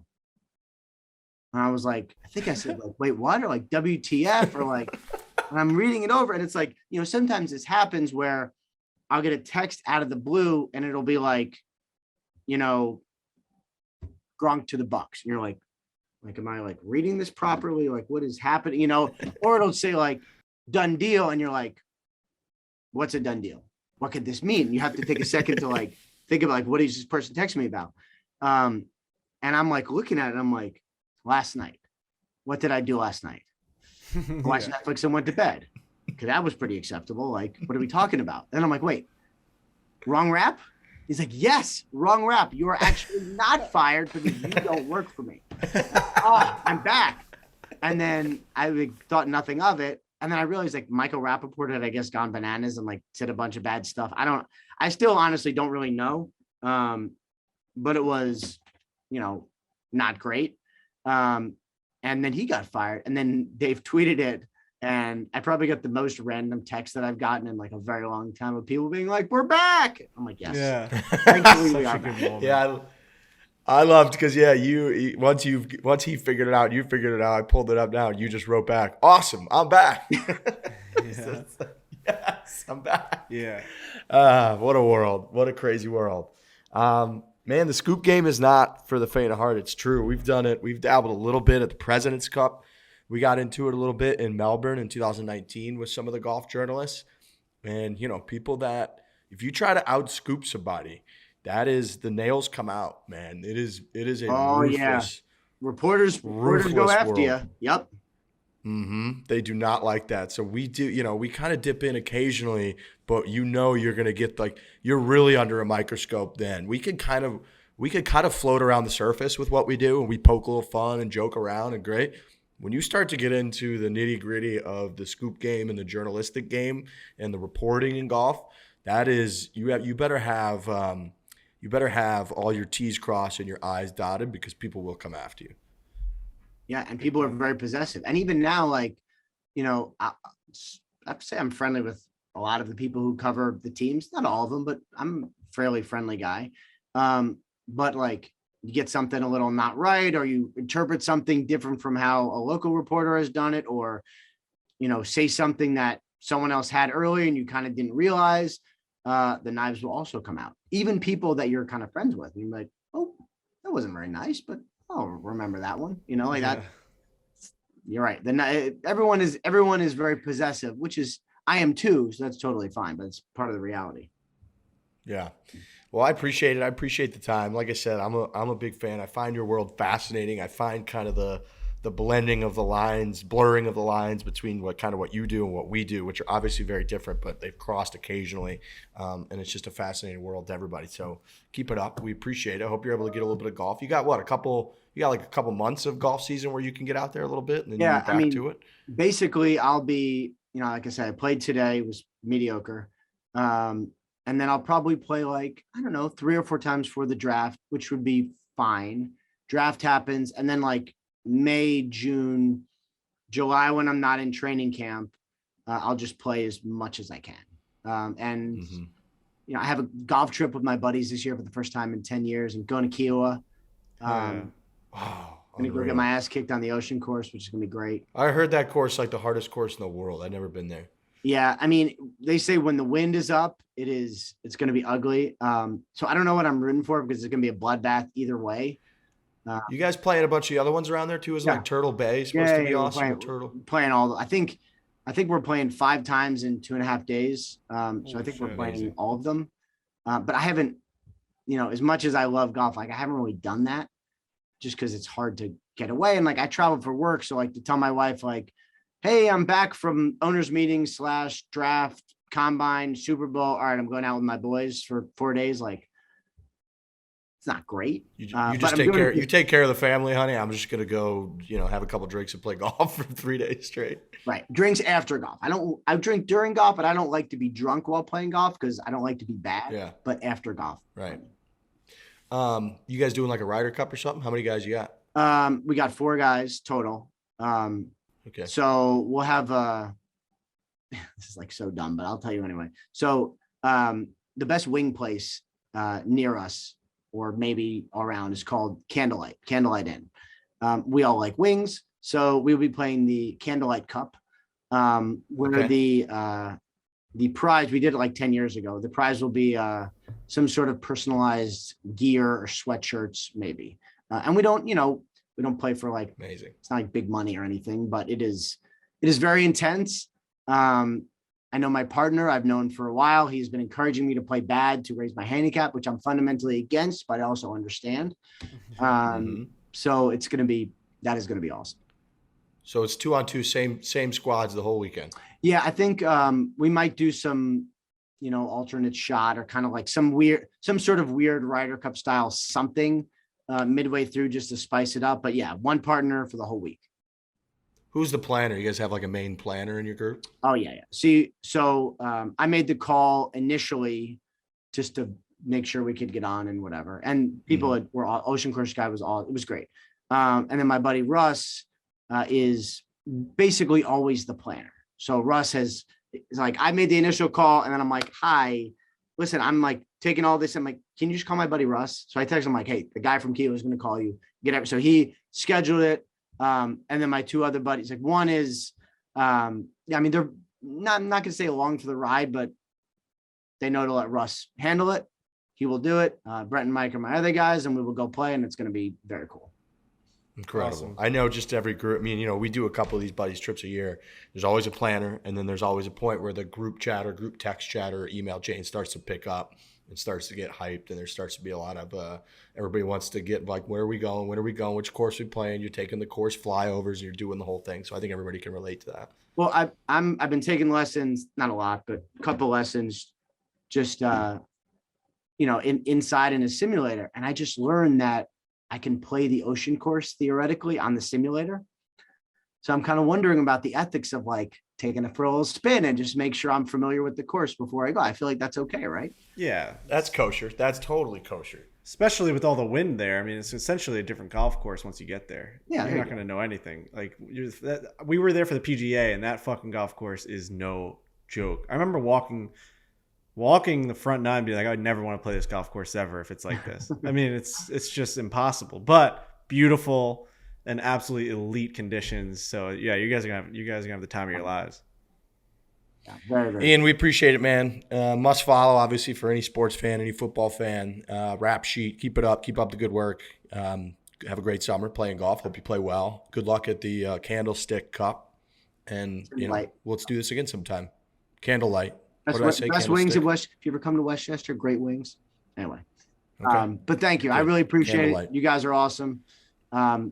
Keep out scooping the newspaper traditional journalists, and I'm sure I'll run into you at an event or something. Yeah, for sure. Appreciate it, brother. All right, Thanks, thank man. you. Really appreciate Take it. care. See you, Ian.